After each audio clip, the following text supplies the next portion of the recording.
வீட்டிற்குள் பைக்கை நுழைத்து சுதாகர் பூட்டும்போது இரவு 11 மணி. வாசலில் காலை வைக்க குழந்தை நிஷா அலறி அழுது கொண்டிருந்தது. சுதாகர் பதட்டமாக உள்ளே வந்தான். அம்மா, இவன் குரல் கேட்டதுதான் தாமதம். 3 வயது நிரம்பாத நிஷா ஓடி வந்து சுதாகரின் இடுப்பை கட்டி கொண்டது. அப்பா. என்னடா தங்கம், ஏன் அலற? பாட்டி என்ன அடிக்கிறாங்க. சுதாகர் அதை தூக்கி தன் தோளில் சாய்த்து கொண்டான். அப்பா கிடைத்ததும் அழுகை இன்னும் பெரிதானது. அழக்கூடாதடா ராஜாத்தி, அப்பா வந்துட்டேன் இல்ல. இறுக அணைத்து முத்தமிட்டு கண்ணீர் வழியும் முகத்தை நன்றாக துடைத்து மெல்ல கேசத்தை வருடி கொடுத்து உடம்பு முழுக்க இதமான ஸ்பரிசம் தர மெல்ல மெல்ல அதன் அழுகை அடங்க தொடங்கிவிட்டது. அம்மா வெளியில் வந்தாள். நாங்களும் மனுஷங்க தான். காலையில நீ 7 மணிக்கு வெளியில போனா ஆபீஸ் முடிஞ்சு வர இந்த நேரம் ஆகுது. இவளை சமாளிக்க நாங்க பட்ட பாடு கொஞ்சம் இல்ல. எங்களுக்கும் வயசாகுது, உடம்புல தெம்பு இல்ல. அப்பா பின்தொடர்ந்தார். இன்னைக்கு வேலைக்காரி வரல. காலையில 9 மணிக்கு பவர் கட், 5 மணிக்கு தான் வந்தது. நிஷா ஸ்கூலுக்கு போக மாட்டேன்னு அடம். கெஞ்சி பார்த்தோம், முடியல. நாள் முழுக்க இதை வீட்டுல வச்சிருந்து பராமரிக்க எங்களால முடியலடா. சுதாகர் எதுவும் பேசவில்லை. ஆரம்ப காலத்தில் மேற்படி புலம்பல்களை கேட்கும் போது மனம் சங்கடப்படும். பல சமயம் கோபம் கூட வரும். இந்த 1 வருடமாக இது பழகிவிட்டது. நிஷா குட்டி, சாப்பிட்டியாடா? இல்ல, ஊட்டி விட நாங்க 2 பேரும் படுற பாடு அந்த கடவுளுக்கு தான் தெரியும். சாப்பிடவே மாட்டேன்னு அடம். நாங்க என்ன செய்ய முடியும்? அம்மாவுக்கு இன்னைக்கு சர்க்கரை 200 தாண்டி இருக்குண்டா. இது அப்பா. நீ சாப்பிடுறியா இப்போ? அப்பா ஊட்டி விடட்டுமா? சரி, ஏதாவது இருக்காமா? சோறு ரசமும் இருக்கு, அதுவும் ஆறி கிடக்கு. அனு எங்க? அவ ஸ்நேகிதி கல்யாணத்துக்கு போயிருக்கா. நாளைக்கு சாயங்காலம் தான் வருவா. பிறகு நைட் டியூட்டி வேற. சரிம்மா, நான் சூடு பண்ணிக்கிறேன். ஏண்டா, உங்க அம்மா இதை கூட செய்து தரமாட்டாளா? நான் அப்படி எதுவும் சொல்லலையேப்பா. நேரம் 11 மணி கடந்தாச்சு. அம்மாவுக்கும் அலுப்பு இருக்கும் இல்லையா? இதுக்கு ஒரு நிரந்தர தீர்வை தேடணும் சுதாகர். அப்பா, அத பேசுற நேரம் இது இல்ல. குழந்தை பசி அரட்டும், காலையில பேசிக்கலாம். சரிப்பா, நீ ட்ரெஸ் மாத்தி முகம் கழுவிட்டு வா. நிஷா, நீ தாத்தா கிட்ட இரு. வேண்டாம், அப்பதான் வேணும். என்கிட்டயே இருக்கட்டுமா? குழந்தையை வைத்துக்கொண்டே உடை மாற்றி முகம் கழுவி என சகலமும் நடந்தது. சமையல் கட்டுக்கு வர அம்மா சாதம் ரசத்தை சுட வைத்து அப்பளமும் பொரிக்க சுதாகர் எடுத்து குழந்தைக்கு ரசம் சாதம் தயாரித்து இதமான சூட்டில் ஏதோ கதை சொல்லிக் கொண்டே மெல்ல ஊட்டத் தொடங்க அது உற்சாகமாக சாப்பிட்டது. அப்பளம் கேட்டது. ரசம் முடிந்து தயிர் சாதம் சாப்பிட்டது. வயிறு ரொம்பிடுச்சு. சுதா, நீ ஏதாவது சாப்பிட்டியாப்பா? இல்லம்மா. இருக்குடா, நீயும் சாப்பிடு. வேண்டாம், பசிக்கல. நேரம் கடந்தாச்சு. கொஞ்சம் மோர் மட்டும் கொடு. நீங்க 2 பேரும் போய் படுங்க. நான் குழந்தைய தூங்க வச்சுக்கிறேன். அம்மா அருகில் வந்தாள். இப்படியே இந்த வீட்ல எல்லாம் நடக்குமா சுதா? மாற்றம் வேண்டாமா? நிமிர்ந்து அம்மாவை பார்த்தான். அதான் ரஞ்சினி போய் சேர்ந்துட்டாளே, அதை விட ஒரு அதிரடி மாற்றம் வேணுமா? போய் படுமா. கதவுகளை சாத்திவிட்டு விளக்கை அணைத்துவிட்டு குழந்தையுடன் பெட்ரூமுக்கு வந்தான். 10 நிமிடங்களுக்கு ஏதேதோ பேசியபடி அவளை கொஞ்சி முத்தமிட்டு மூக்கை கடித்து விளையாடி எல்லாம் செய்து மெதுவாக அவன் மேல் படுத்து அப்படியே உறங்கி போனது 3 வயது நிஷா. மெல்ல ஒரு பூ பொட்டலம் போல அதை எடுத்து பக்கத்தில் படுக்க வைத்து கழுத்து வரை போர்வையால் மூடினான். அழகான வட்ட முகம், பெரிய கண்கள், செதுக்கிய உதடுகள், நல்ல பால்கோவா நிறம், பிறந்த கை கால்கள், அழகின் ஒட்டுமொத்த வடிவம் நிஷா. அப்படியே ரஞ்சினியின் நகல். ரஞ்சினி பேரழகு. 2 வருடங்கள் ரசித்து ருசித்து காதலித்து அதன் பிறகு நல்ல ஒரு நாளில் அவளை மணந்தான். ரஞ்சினி ஏழை பெண்தான். தாயில்லை, தகப்பனும் தம்பியும் மட்டுமே. தம்பி உதவாக்கரை, ஊர் சுற்றி. தகப்பனார் நோயாளி. பள்ளிக்கு மேல் படிக்க முடியாத ரஞ்சினி ஒரு கார்மெண்ட் கம்பெனியில் வேலைக்கும் சேர்ந்து அங்கு படிப்படியாக உயர்ந்து அப்பா தம்பியை பராமரிக்க ஓர் எதிர்பாராத சந்திப்பில் இருவரும் பழக்கமாகி அது காதலாகி 2 வருடங்கள் காதலித்து தம்பி அடிக்க போய் அப்பா இறந்துவிட ரஞ்சினி அனாதையான நேரம். சுதாகர் காதலை வீட்டில் சொல்ல கடுமையான எதிர்ப்பு. ஒரு அனாதை இந்த வீட்டுக்கு மருமகளா வரக்கூடாது. நம்ம குடும்பத்துக்கும் ஒரு அந்தஸ்து படிப்பெல்லாம் இருக்கு. இது சத்திரம் இல்ல. போராடி பார்த்தான் சுதாகர். அப்பா அம்மா மூர்க்கமாக வேறொரு பெரிய இடத்து பெண்ணை பேசி நிச்சயம் வரை வந்துவிட சுதாகர் சூடாகி அந்த வார கடைசியில் கோவிலில் வைத்து கல்யாணம் பதிவு திருமணம் செய்து நேராக ரஞ்சினியோடு வீட்டுக்கு வந்து விட்டான். கல்யாண கோலத்தில் பார்த்ததும் வீட்டில் பிரளயமே உண்டாகிவிட்டது. அப்பா ருத்ரதாண்டவம் ஆட, அம்மா மயக்கம் போட்டு விழ, ஓரிரு உறவுக்காரர்கள் கடுப்பாகி சாபங்களை தெளிக்க, அப்பா கழுத்தை பிடித்து தள்ளாத குறையாக விரட்டி அடிக்க சுதாகர் போன் செய்து தங்களது கம்பெனி கெஸ்ட் ஹவுஸுக்கு வந்து விட்டான். சுதாகர் ஓரளவுக்கு நல்ல பதவியில் இருந்ததால் கம்பெனியில் எல்லா செல்வாக்கும் உண்டு. ரஞ்சினி கலங்கி போயிருந்தாள். உங்க அம்மா மயங்கி விழுந்துட்டாங்களே, என்னாச்சோ ஏதாச்சோ, நாளைக்கு ஏன் காரணமா நீங்க பழிப்பாவத்துக்கு ஆளாகணுமா? இந்த கல்யாணம் தப்பா? ரஞ்சினி, அம்மாவோட மயக்கத்துல பாதிக்கு மேல பாசாங்குதான், நீ பயப்படாத. திடீர்னு இது நடக்கல. 6 மாசமா நம்ம காதலை எடுத்து சொல்லி மன்றாடிக்கிட்டு இருக்கேன். தப்பு என் மேல இல்ல, விரட்டுனது அவங்க, புரியுதா? இங்க ஒரு வாரம் இருக்கலாம், அதுக்குள்ள வீடு பார்த்துடலாம். 3வது நாள் காலை தங்கை அனுவும் தம்பி ரகுவும் கெஸ்ட் ஹவுஸுக்கு வந்து விட்டார்கள். தங்கை அனு பட்டதாரி, புத்திசாலி, ஒரு பேங்கில் வேலை பார்ப்பவள். ரகு ஒரு மருத்துவ கம்பெனியில் சேல்ஸ் ஆபீசர். இருவருக்கும் அண்ணன் சுதாகரிடம் பாசம் நிறைய உண்டு. அவர்களை படிக்க வைத்து கேட்கும் போதெல்லாம் பணம் தந்து தான் பெற்ற பிள்ளைகள் போல பாசம் வைத்தவன். கடிந்து ஒரு நாள் கூட பேச மாட்டான். அண்ணன் மூலமாகவே தன் சகல காரியங்களையும் சாதித்து கொண்டவர்கள் இதோ வந்து விட்டார்கள். சுதாகர் பூரித்து போய் வரவேற்றான். ஏற்கனவே ரஞ்சினியிடம் தம்பி தங்கையை பற்றி நிறைய சொல்லி இருக்கிறான். ரஞ்சினி வாய் முழுக்க புன்னகை மணக்க, வா ரகு, உட்கார் அனு. வாங்கி வந்த பழங்கள், இனிப்பு, சேலை என சகலமும் இருவரும் எடுத்து அண்ணி கையில் தந்தார்கள். இருவரையும் நிற்க வைத்து காலில் விழுந்தார்கள்.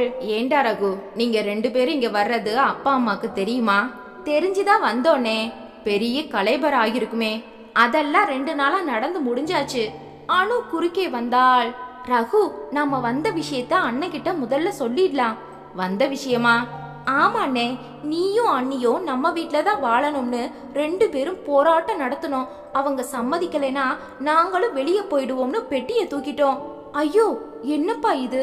ரஞ்சினி பதற, வேற வழி இல்ல அண்ணி. அண்ணனுக்கு நாங்க கடமைப்பட்டவங்க. அவர் இல்லாம வாழ எங்களுக்கு பிடிக்கல. அதான் இந்த முடிவை எடுத்தோம். என்ன சொன்னாங்க? 2 பேரும் ஒளிஞ்சு போங்கன்னு அப்பா வீம்பு பிடிச்சு கத்துனார். அம்மா அழுதாங்க. கடைசியில ஒரு முழு நாள் 2 பேரும் தனியா பேசி தீத்து கடைசியில வர சம்மதிச்சிட்டாங்க. அதனால உடனே நீங்க 2 பேரும் எல்லாத்தையும் பேக் பண்ணிட்டு இப்பவே எங்களோட புறப்படுங்க. ரஞ்சினி சுதாகரை பார்த்தாள். சுதாகர் முகத்திலும் குழப்பம் கணிசமாக இருந்தது. அண்ணா, நாங்க சொல்றத நீ நம்பலையா? அதில்ல ரகு, நாங்க அங்க வந்து நின்னு அசிங்கப்பட்டா நாங்க விட்டுடுவோமா? ரஞ்சினி முன்னால் வந்தாள்.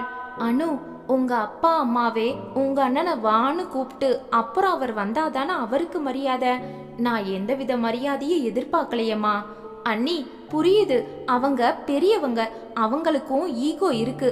நீங்க வந்துட்டா போக சொல்ல மாட்டாங்க. நாங்க கூட இருக்கோம் இல்லையா? எங்க பேச்ச மதிச்சு நீங்க 2 பேரும் வரக்கூடாதா? குரலில் பரிதாபம், எதிர்பார்ப்பு, பாசம் எல்லாம் கலந்திருக்க சுதாகர் ரஞ்சினி தனியாக பேசி முடிவெடுத்து பொருட்களை பேக் செய்து கொண்டு புறப்பட்டு விட்டார்கள். வீட்டுக்கு வந்ததும் முகத்தில் வெறுப்பு இருந்தாலும் அம்மா வந்து ஆரத்தி எடுத்தாள். முதல் ஒரு வாரம் சிடுசிடுப்பு உச்சகட்டத்தில் இருந்தது. சரியாக இருவரும் பேசக்கூட இல்லை. சுதாகருக்கு கோபம் வந்தது. ஏன் இங்கு வந்தோம் என்ற வெறுப்பு அதிகமாக இருந்தது. போய்விடலாமா என்று கூட யோசிக்க தொடங்கிவிட்டார். ரஞ்சினி தான் சமாதானப்படுத்தினாள். இல்லைங்க, இனிமேல் தான் ரொம்ப பொறுமையா இருக்கணும். நம்மளை ஏத்துக்கிட்டாங்க, இந்த வீட்ல வாழ அனுமதி கொடுத்துட்டாங்க. அது போதாதா? நாம பொறுத்துக்கத்தான் வேணும். என்னங்க, அவங்க உங்களை பெத்தவங்க. வீட்டு வேலைகள், சமைப்பது என எல்லா பொறுப்புகளையும் ரஞ்சினி படிப்படியாக ஏற்றுக்கொண்டு விட்டாள். மாடு போல் உழைத்தாள்.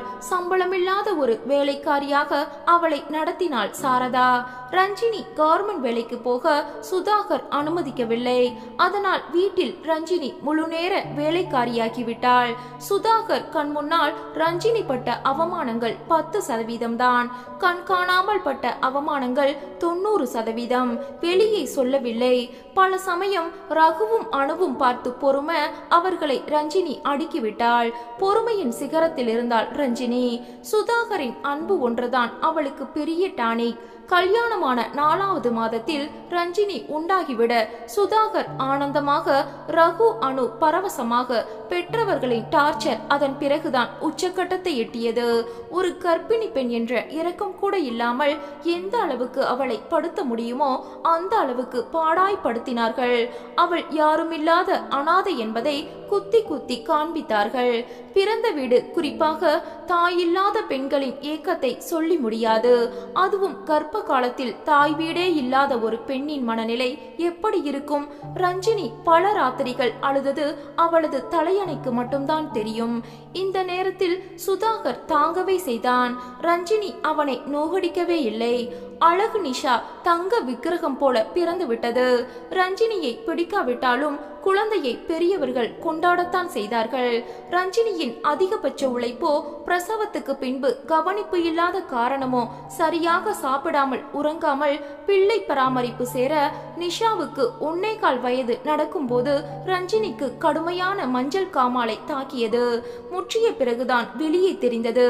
3 மாதங்களில் ரஞ்சினி உயிரை விட்டாள். அவளை போலவே அவள் மகளும் தாயில்லாமல் குழந்தையானாள். 1.5 வயது குழந்தை. சுதாகர் கதறி கதறி அழுதான். அண்ணியை அதிகபட்சம் பாசம் வைத்த ரகுவும் அணுவும் உடைந்து போயிருந்தார்கள். ரஞ்சினியை படுத்து எடுத்த மாமியாருக்கே அவள் போன பிறகுதான் அவளின் அருமை தெரிய வந்தது. ஒரே நேரத்தில் வீட்டு வேலை, குழந்தை பராமரிப்பு அத்தனையும் சமாளிக்கும் சூழ்நிலை வர பிள்ளைகள் மூவரும் வேலைக்கு போவதால் தான் செய்ய வேண்டிய கட்டாயம். 1 வருட காலம் சமாளித்து விட்டார்கள். அணுவும் ரகுவும், ஒரு நல்ல மருமகளை நீ நல்ல விதமா நடத்தி இருந்தா இன்னைக்கு இந்த குழந்தைக்கு அம்மா இருந்திருப்பா. எல்லாரும் சேர்ந்து அண்ணிய கொன்னுட்டீங்க. ஒரு அனாதைய வேண்டாம்னு தடுத்தோம், கேட்காம நீங்க 2 பேரும் கூட்டிட்டு வந்தீங்க. குளம் கோத்திரம் அந்தஸ்து பார்த்தோமா? எங்க பிறந்தாலோ என்ன பாவமோ என்ன சாபமோ போய் சேர்ந்துட்டா. இதற்கு பதில் அதனால் விவாதம். ரகளையை சுதாகர் அடக்கிவிட்டான். வேண்டாம், சண்டை போட்ட காரணமா ரஞ்சினி திரும்பி வர போறதில்ல, விட்டுருங்க. மொத்தத்துல இழப்பு எனக்கும் என் குழந்தைக்கும் தான். வீட்டில் இருக்கும் நேரம் அணுவும் ரகுவும் நன்றாகவே பார்த்து கொள்வார்கள். நிஷாவும் மழலையில் சித்தப்பா அத்தை என அழகாக அழைக்கும். அவர்களுக்கு நேரம் வேண்டுமே. இதுதான் குடும்ப நிலை. கடந்த 4 மாதங்களாக நீ இன்னொரு கல்யாணம் செஞ்சுக்கோ என அம்மா தொடங்க முதலில் சுதாகர் கூச்சலிட்டு ஒரு கட்டத்தில் மௌனமாகி இப்போது பதிலே சொல்வதில்லை. எங்களால முடியல, நாங்க செத்துட்டா என்ன செய்வ? அப்பா கேட்க, ரஞ்சினி போயிட்டா, பிஞ்சு குழந்தைய அவளை பிரிஞ்சு வாழலையா? உங்களை பிரிஞ்சு என்னால வாழ முடியாதா? கேட்டே விட்டான் சுதாகர். பாத்தியாடி, நம்ம மேல அத்தனை வெறுப்பு அவனுக்கு. இதோ செதுக்கிய சிலை போல நிஷா உறங்கி கொண்டிருந்தது. ரஞ்சினி இல்லாம உன்னை எப்படி நான் வளர்த்து ஆளாக்க போறேனோ? சுதாகரின் கண்கள் கலங்கி கண்ணீர் திரண்டு நிஷாவின் கன்னத்தில் பொட்டென விழுந்தது. காலையில் அம்மா மயக்கம் போட்டு விழுந்து அப்பா கூச்சலிட்டு வீடே அமளி துமளியாக பக்கத்து தெருவில் உள்ள தெரிந்த டாக்டரை அழைத்து வர அவர் பரிசோதித்தார். ரத்த அழுத்தம் தாறுமாறா எகிரி இருக்கு. ஏற்கனவே அவளுக்கு சக்கரை, கொலஸ்ட்ரால் எல்லாம் உண்டு டாக்டர். இப்பவே அட்மிட் பண்ணிடுங்க. பிபிய இறக்கியே ஆகணும், இல்லனா பல விபரீதங்களை சந்திக்க வேண்டி வரும். அந்த டாக்டர் எச்சரிக்க சுதாகர் உடைமாற்றி கொண்டான். அனு, குழந்தைய நீ பாத்துக்கோ, வாடா ரகு. ரகு கார் கொண்டு வந்திருக்க அப்பாவும் 2 மகன்களும் அம்மாவை அழைத்து கொண்டு புறப்பட்டார்கள். நகரின் முக்கிய மருத்துவமனையில் சாரதா அனுமதிக்கப்பட சகல டெஸ்டுகளும் எடுக்கப்பட அப்பா புலம்பிக் கொண்டிருந்தார். மாலைக்குள் சகல ரிப்போர்ட்களும் வந்துவிட, பக்கவாதத்தோட காயம் கூட இருக்கு, ஒரு வேலை செய்யக்கூடாது, நல்லா பெட் ரெஸ்ட்ல இருக்கணும், டயட் கண்ட்ரோல் வேணும், மருந்துகளை ஒழுங்கா சாப்பிடணும், 4 நாள் எங்க பராமரிப்புல இருந்துட்டு வீட்டுக்கு போகலாம். அம்மா கண் விழித்தாள். 2 பிள்ளைகளும் அப்பாவும் அருகில். டாக்டர் சொன்னதை அப்பா அப்படியே சொல்லி, அது மட்டும் நடக்காதே, நம்ம வீட்ல எப்படி ரெஸ்ட் எடுக்க முடியும்? சாரதா, இருக்கிற வரைக்கும் இருடி, ஓ யோகம். அப்பாவை தனியே அழைத்து வந்தான் ரகு. உங்களுக்கு புத்தி இருக்காப்பா? அம்மா ஒரு பேஷண்ட், அவங்களுக்கு முன்னாலேயே இப்படி பேசுறது நியாயமா? அதுதானடா நிஜம். நிறுத்துங்கப்பா, உங்க புள்ளைங்க நாங்க. அம்மா செத்தாலும் சாகட்டும்னு விட மாட்டோம். எங்க நெஞ்சில ஈரம் பாசம் எல்லாம் உண்டுப்பா. அம்மா ரெஸ்ட் எடுக்கட்டும், அனு பாத்துப்பா. சரிதான், அவ வேலைக்கு போவாடா. எத்தனை நாளைக்கு அனு லீவ் எடுப்பா? மேலும் அவளுக்கும் கல்யாணம் காட்சி எல்லாம் உண்டுடா. நம்ம வீடு அவளுக்கு சாசுவதம் இல்ல. தங்கச்சிய கட்டி கொடுக்கறதா அபிப்பிராயமே இல்லையா? அப்படி இல்லப்பா, இது தற்காலிக தீர்வு. நிரந்தர தீர்வு என்னடா? வீட்டு வேலைக்கும் சமையலுக்கும் தனித்தனியா ஆட்களை போடலாம். குழந்தைய பராமரிக்க அதுக்கும் ஆள் கிடைக்கும்பா. மாசம் 25,000 செலவழிப்பியா? கோடீஸ்வரர் குடும்பமா நம்மளுது. அணுவுக்கு கல்யாணம் நடத்த வேண்டாமா? நடக்கிறது நடக்கட்டும். ரகு பொறுமை இழந்தான். எல்லாத்தையும் இன்னைக்கே முடிவெடுக்க முடியாதுப்பா. அப்பா 4 நாட்களும் ஆஸ்பத்திரியில் இருந்தார். சுதாகர் ரகுவும் வீடு திரும்பி விட்டார்கள். ஏற்கனவே அத்தை அணுவிடம் நிஷாவுக்கு நிறைய பாசம் உண்டு. இந்த 4 நாட்களில் அது அதிகமாகிவிட்டது. 4 நாட்களும் பேங்குக்கு லீவு எழுதி கொடுத்துவிட்டு வீட்டையும் பராமரித்து குழந்தையை கண்ணுக்குள் வைத்து காத்தாள் அனு. அளவே இல்லை நிஷா. எந்த நேரமும் சிரிப்பு, கொஞ்சல். சுதாகருக்கு சந்தோஷமாக இருந்தது. ரொம்ப தேங்க்ஸ் அனு. என்னனே பேசுற நீ? இது நம்ம வீட்டு குழந்தை. இத ஆளாக்குற பொறுப்பும் கடமையும் எங்களுக்கும் உண்டு, புரியுதா? சரிம்மா, நீ வேலையை விட முடியாது. கூடிய சீக்கிரம் உனக்கும் கல்யாணமும் நடக்கணும். அப்புறமா நிஷாவோட கதி? நிஷாவுக்கு 10 வயசு ஆயிட்டா விவரம் தெரிஞ்சிடும், பிரச்சனை இருக்காது. அது வரைக்கும் நான் கல்யாணம் செஞ்சுக்கல. அனு, என்ன பேசுற? வாழ வேண்டிய பொண்ணு நீ. நீயும் என் மகளை போலத்தான். நிஷாவுக்காக ஒரு காலமும் உன்னை நான் பணைய வைக்க மாட்டேன். ரகு உள்ளே வந்தான். அண்ணே, நிஷாவை பத்தி நீ ஏன் கவலைப்படுற? அனு கல்யாணம் முடிஞ்சா எனக்கு கல்யாணம் செய்ய மாட்டீங்களா? எனக்கு வர்றவ நிஷாவை பாத்துக்க மாட்டாளா? அனு காட்டுற அன்ப வெளியில இருந்து வர்ற ஒரு பெண் காட்ட முடியுமா ரகு? மேலும் உன்னோட அண்ணன் குழந்தைன்னு வரும்போது நமக்கு எதுக்கு இந்த பொறுப்புன்னு ஒரு பெண் நினைச்சா அதுல தப்பு இல்லையே ரகு? நான் நிபந்தனை போட்டா? நிபந்தனையின் பேர்ல நடக்கிற தாம்பத்தியம் கசப்புல தாண்டா முடியும். தம்பி, நீயும் சந்தோஷமா வாழணும் இல்லையா? இனி அம்மாவை நம்ப முடியாதுன்னே. அப்படியே ஒரு வேலை செய்ய முடிஞ்சாலும் அப்பா அதை செய்ய விட மாட்டார். அது எனக்கும் தெரியும்டா. வயசானவங்களை ரொம்ப கசக்கி பிழியவும் முடியாது ரகு. நிஷா அணுவின் மடியில் படுத்து உறங்கி விட்டது. அண்ணே. சொல்லு அனு. கோவப்படாத. சூழ்நிலையோட இருக்கும் தேவைகள் காரணமா இத நான் கேக்குறேன். உன்னால ஒப்புக்க முடியலனாலும் குழந்தைய ஆளாக்க வேண்டி நீ இன்னொரு கல்யாணம் செஞ்சுக்க கூடாதா? தயவு செஞ்சு ஆத்திரப்படாத. ரகு எழுந்தான். இதுதான் நிரந்தர தீர்வுன்னே நானே சொல்லணும்னு நினைச்சேன். அனு, குழந்தைய உள்ள கொண்டு போய் படுக்க வை, நாளைக்கு பேசிக்கலாம். இருவரும் எழுந்து உள்ளே போக சுதாகர் அப்படியே உறைந்து உட்கார்ந்திருந்தான். 4 நாள் கழித்து அம்மா டிஸ்சார்ஜ் ஆகி வீட்டுக்கு வந்து விட்டாள். அனு மேலும் லீவை 1 வாரம் நீட்டித்திருந்தாள். அம்மாவுக்கு பெட் ரெஸ்ட் கொடுக்க வேண்டும் என்பதற்காக சகல வேலைகளையும் அனு செய்தாள். நிஷாவையும் கவனித்து பள்ளிக்கூடத்தில் விட்டு அழைத்து வந்து அணுவுக்கு பெண்டு கலண்டு விட்டது. 4 நாட்களாக அம்மா சாரதா சகலமும் கவனித்துக் கொண்டிருந்தாள். மகள் வேலை செய்தால் எந்த தாய்க்கு பொறுக்கும்? அன்று இரவு சுதாகர் வீடு திரும்பி உடை மாற்ற, அண்ணா வந்து உட்காரு, சூடா தோசை ஊத்தி தர்றேன், பொடி தோசை போடட்டுமா? உனக்கு என்ன முடியுமோ அதை செய்டா அனு. அவளுக்கு எதுவுமே முடியல, ஆனா அவதான் செஞ்சாகணும்னு கட்டாயம். என்ன செய்வா? காலையில கண் முழிச்சா படுக்க நடுராத்திரி ஆகுது, முழி பிதுங்குது, உடம்பு பாதியா இழைச்சாச்சு. இப்படி உழைச்சா உடம்பு தேஞ்சு போகும், பழைய வாலிப்பே போயிடுச்சு, எவன் கட்டிப்பான்? சுதாகர் நிமிர்ந்தான். என்ன அனு, நிஷா ரொம்ப படுத்திட்டாளா? அத சொல்லித்தான் தெரியணுமா? அம்மா வாய மூடு, உன்னையும் தான் பாத்துக்கறேன். பெட் ரெஸ்ட்ல இருக்கணும்னு டாக்டர் சொன்ன காரணமா எல்லாத்தையும் கையில கொண்டு வந்து தர்றேன். உன்னை குளிக்க வச்சு ராத்திரி வரைக்கும் கூடவே இருக்கேன். உனக்காக நான் படுற கஷ்டம்தான் அதிகம், புரியுதா? அப்பா வேகமாக வந்தார். பெத்த தாய்க்கு பணிவிட செய்யறத சொல்லி காட்டுறியானோ? அண்ணனோட பிஞ்சு குழந்தைக்கு செய்யறத வாய் வலிக்க சொல்றது தப்பு இல்லனா இதுவும் தப்பு இல்ல. சப்பாஸ் அனு. ரகு கைகளை தட்டியபடி உள்ளே வந்தான்.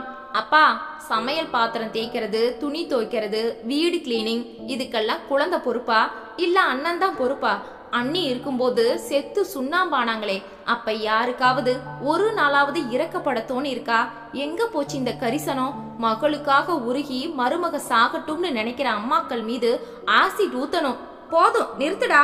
பொண்ணாச்சேன்னு இறக்கப்பட்டேன், நீ எனக்கு எதுவும் செய்ய வேண்டாமா? அனு, நாளை முதல் நீ வேலைக்கு போ. அப்பா முன்னால் வந்தார். சுதாகர், நீயாவது ஒரு 4 நாள் லீவு போட்டு உன் குழந்தைய பாத்துக்க கூடாதா? சுதாகர் முகம் மாறிவிட்டது.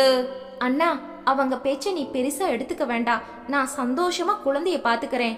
சுதாகர் மௌனமாக உள்ளே வந்து விட்டான். பெட்ரூமில் ரஞ்சினியின் அழகான புகைப்படம் அருகில் வந்து நின்றான். நீ ஒருத்தி உயிரோட இருந்திருந்தா எங்களுக்கு இந்த கதி வந்திருக்குமா ரஞ்சினி? நானும் குழந்தையும் எப்படியெல்லாம் அவதிப்படுறோம் தெரியுமா? பேச முடியல ரஞ்சினி. குழந்தைய பாத்துக்க ஒருத்தர் வேணும். வேலைக்காரி போதாது, ஒரு தாய் வேணும். ஆனா எனக்கு மனைவி வேண்டாம் ரஞ்சினி. நிஷாவுக்கு ஒரு தாய் மட்டும் கிடைப்பாளா ரஞ்சினி? வயதான பெரியவர்களை சொல்லியும் தப்பில்லை. ஒவ்வொருவருக்கும் ஒவ்வொரு காலத்தில் உழைக்க அவர்களுக்கு தெம்பில்லை.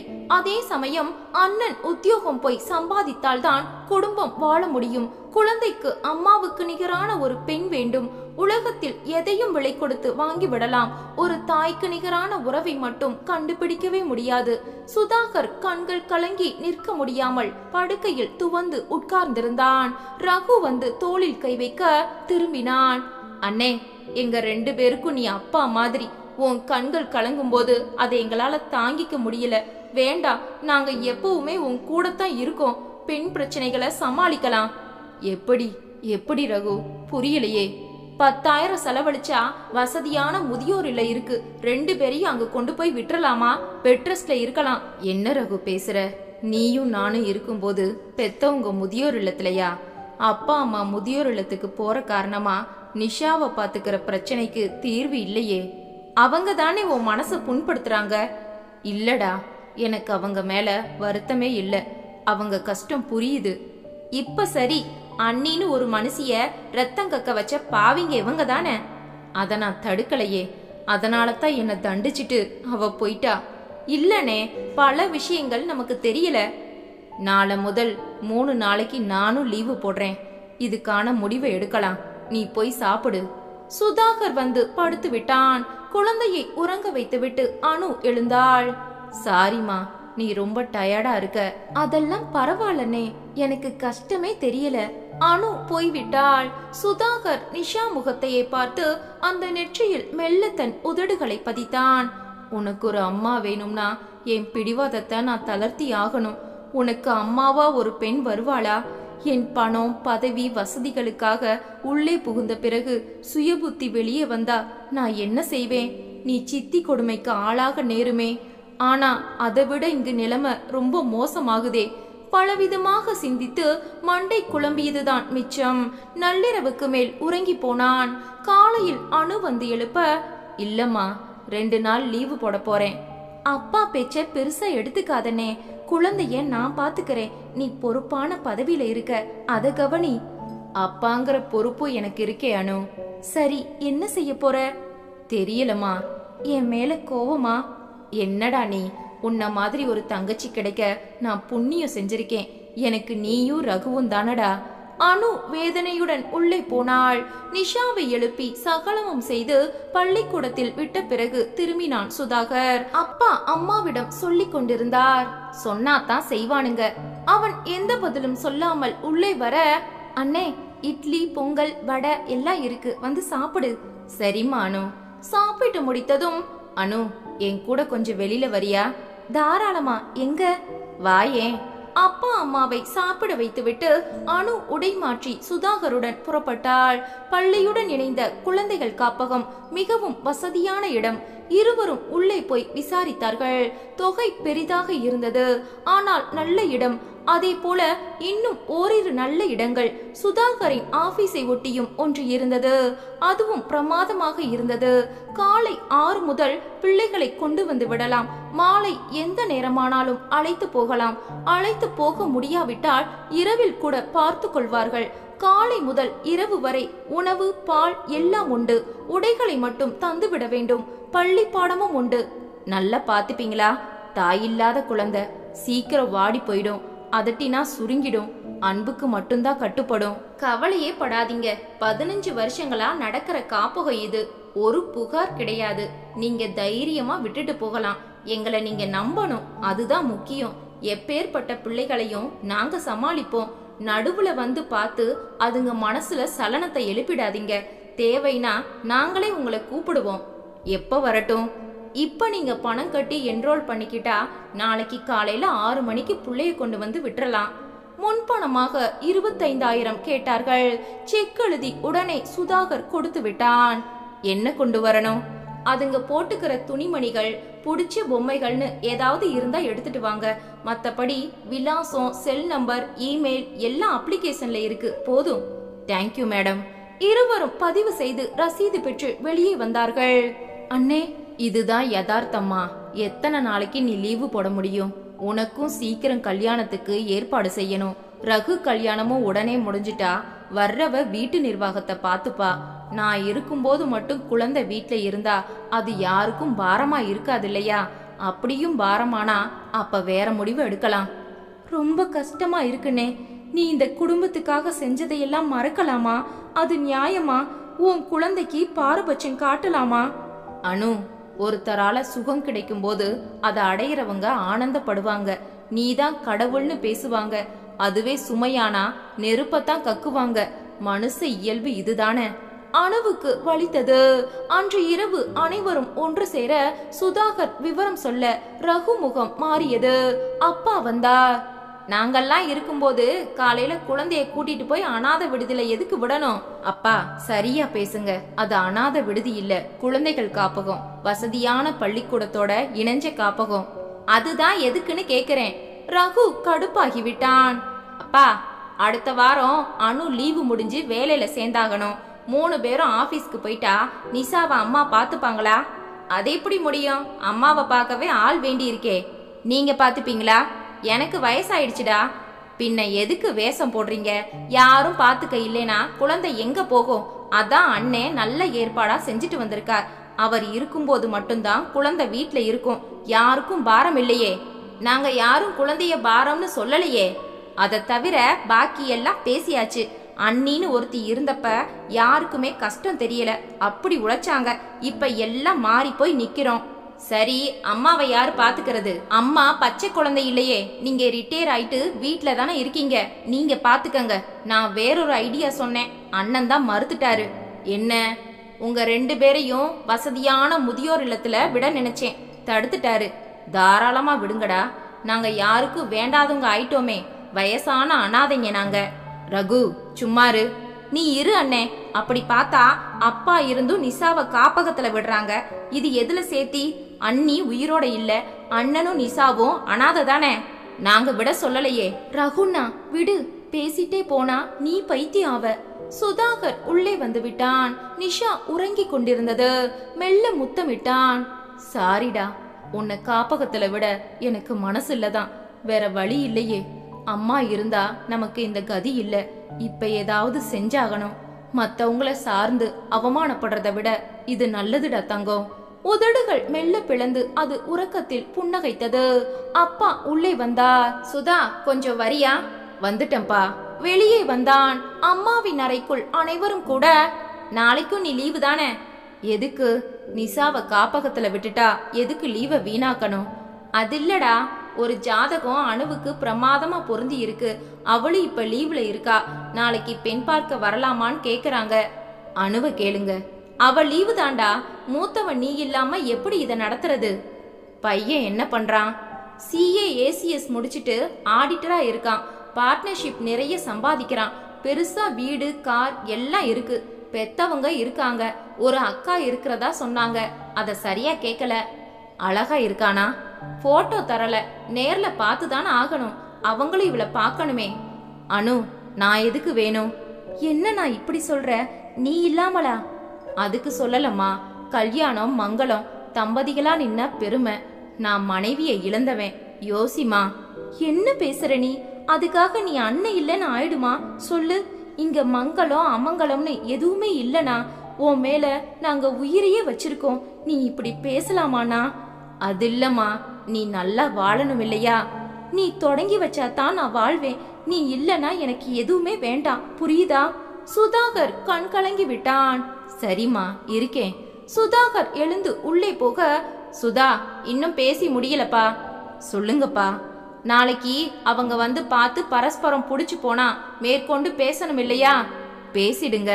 நான் எப்படிப்பா பேசுவேன்? நான் ரிட்டையர் ஆனவன். எனக்கு வர்ற பென்ஷனை வச்சு என்ன செய்ய முடியும்? ஏன்பா எனக்காக நீங்க எதுவுமே சேர்த்து வைக்கலையா?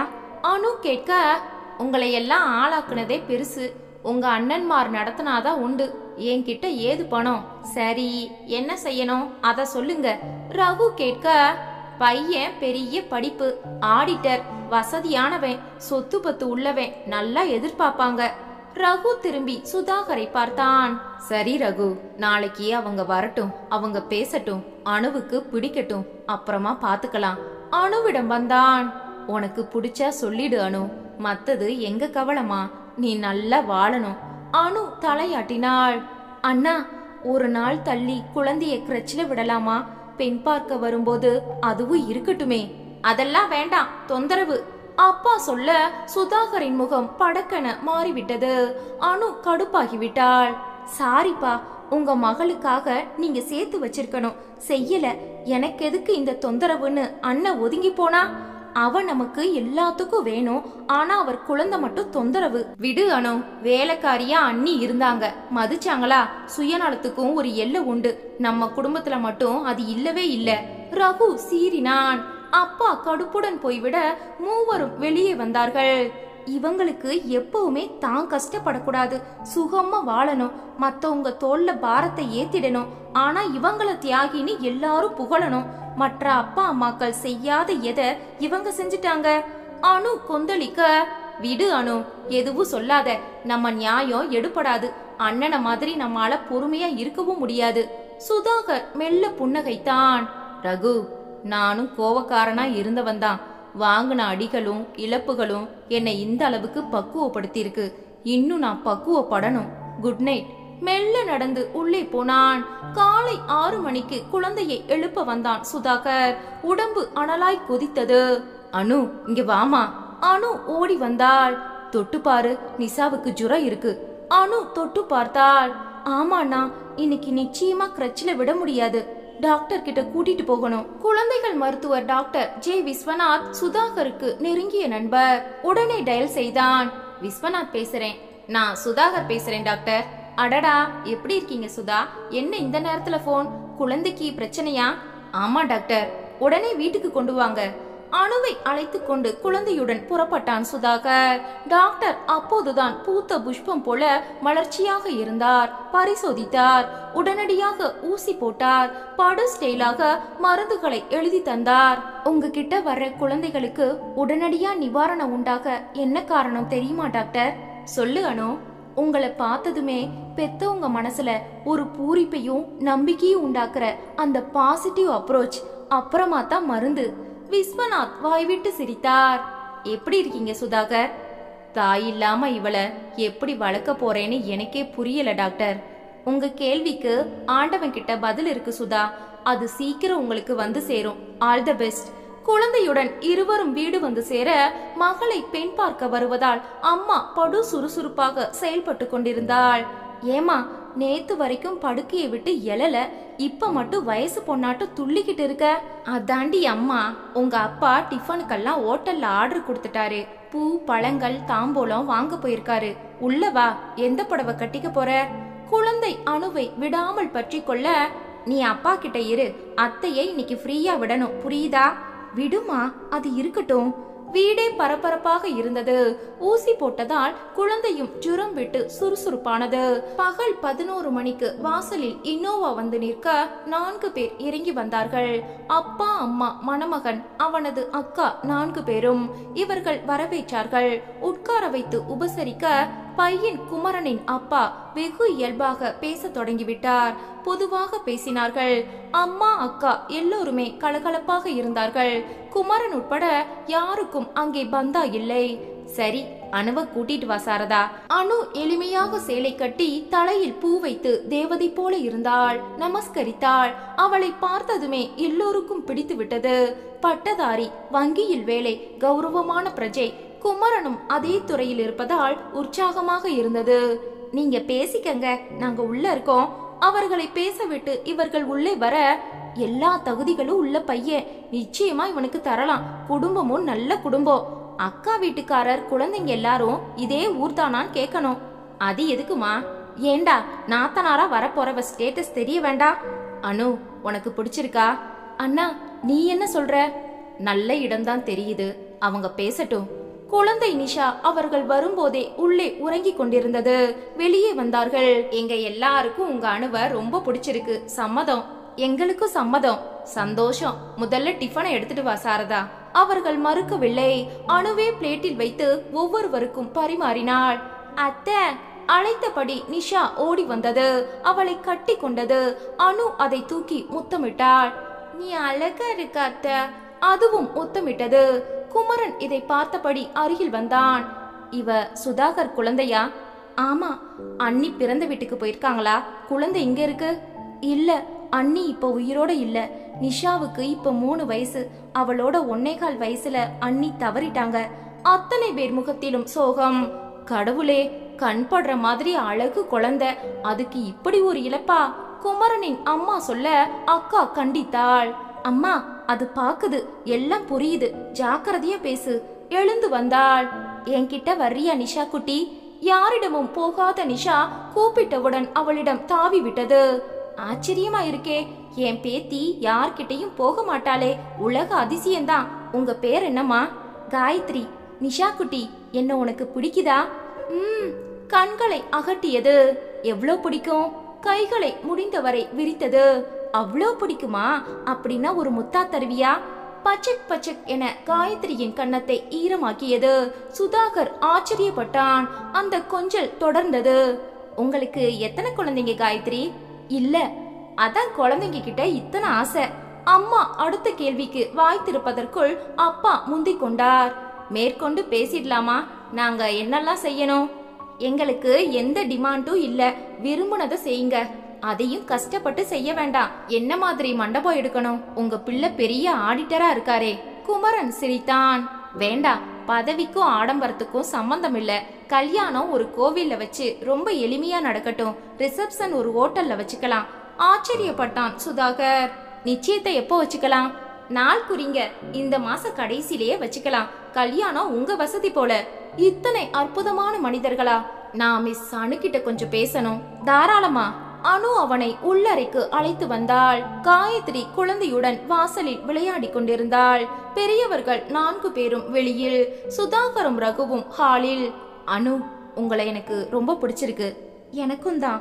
பண வசதிக்கு எந்த பஞ்சமும் இல்ல. நாங்க யாரும் உறுத்தலா இருக்க மாட்டோம். நீங்க சுதந்திரமா இருக்கலாம். அனு சிரித்தாள். ஏன் ரொம்ப எளிமையா நடத்தணும்னு சொன்னேன் தெரியுமா? சொல்லுங்க.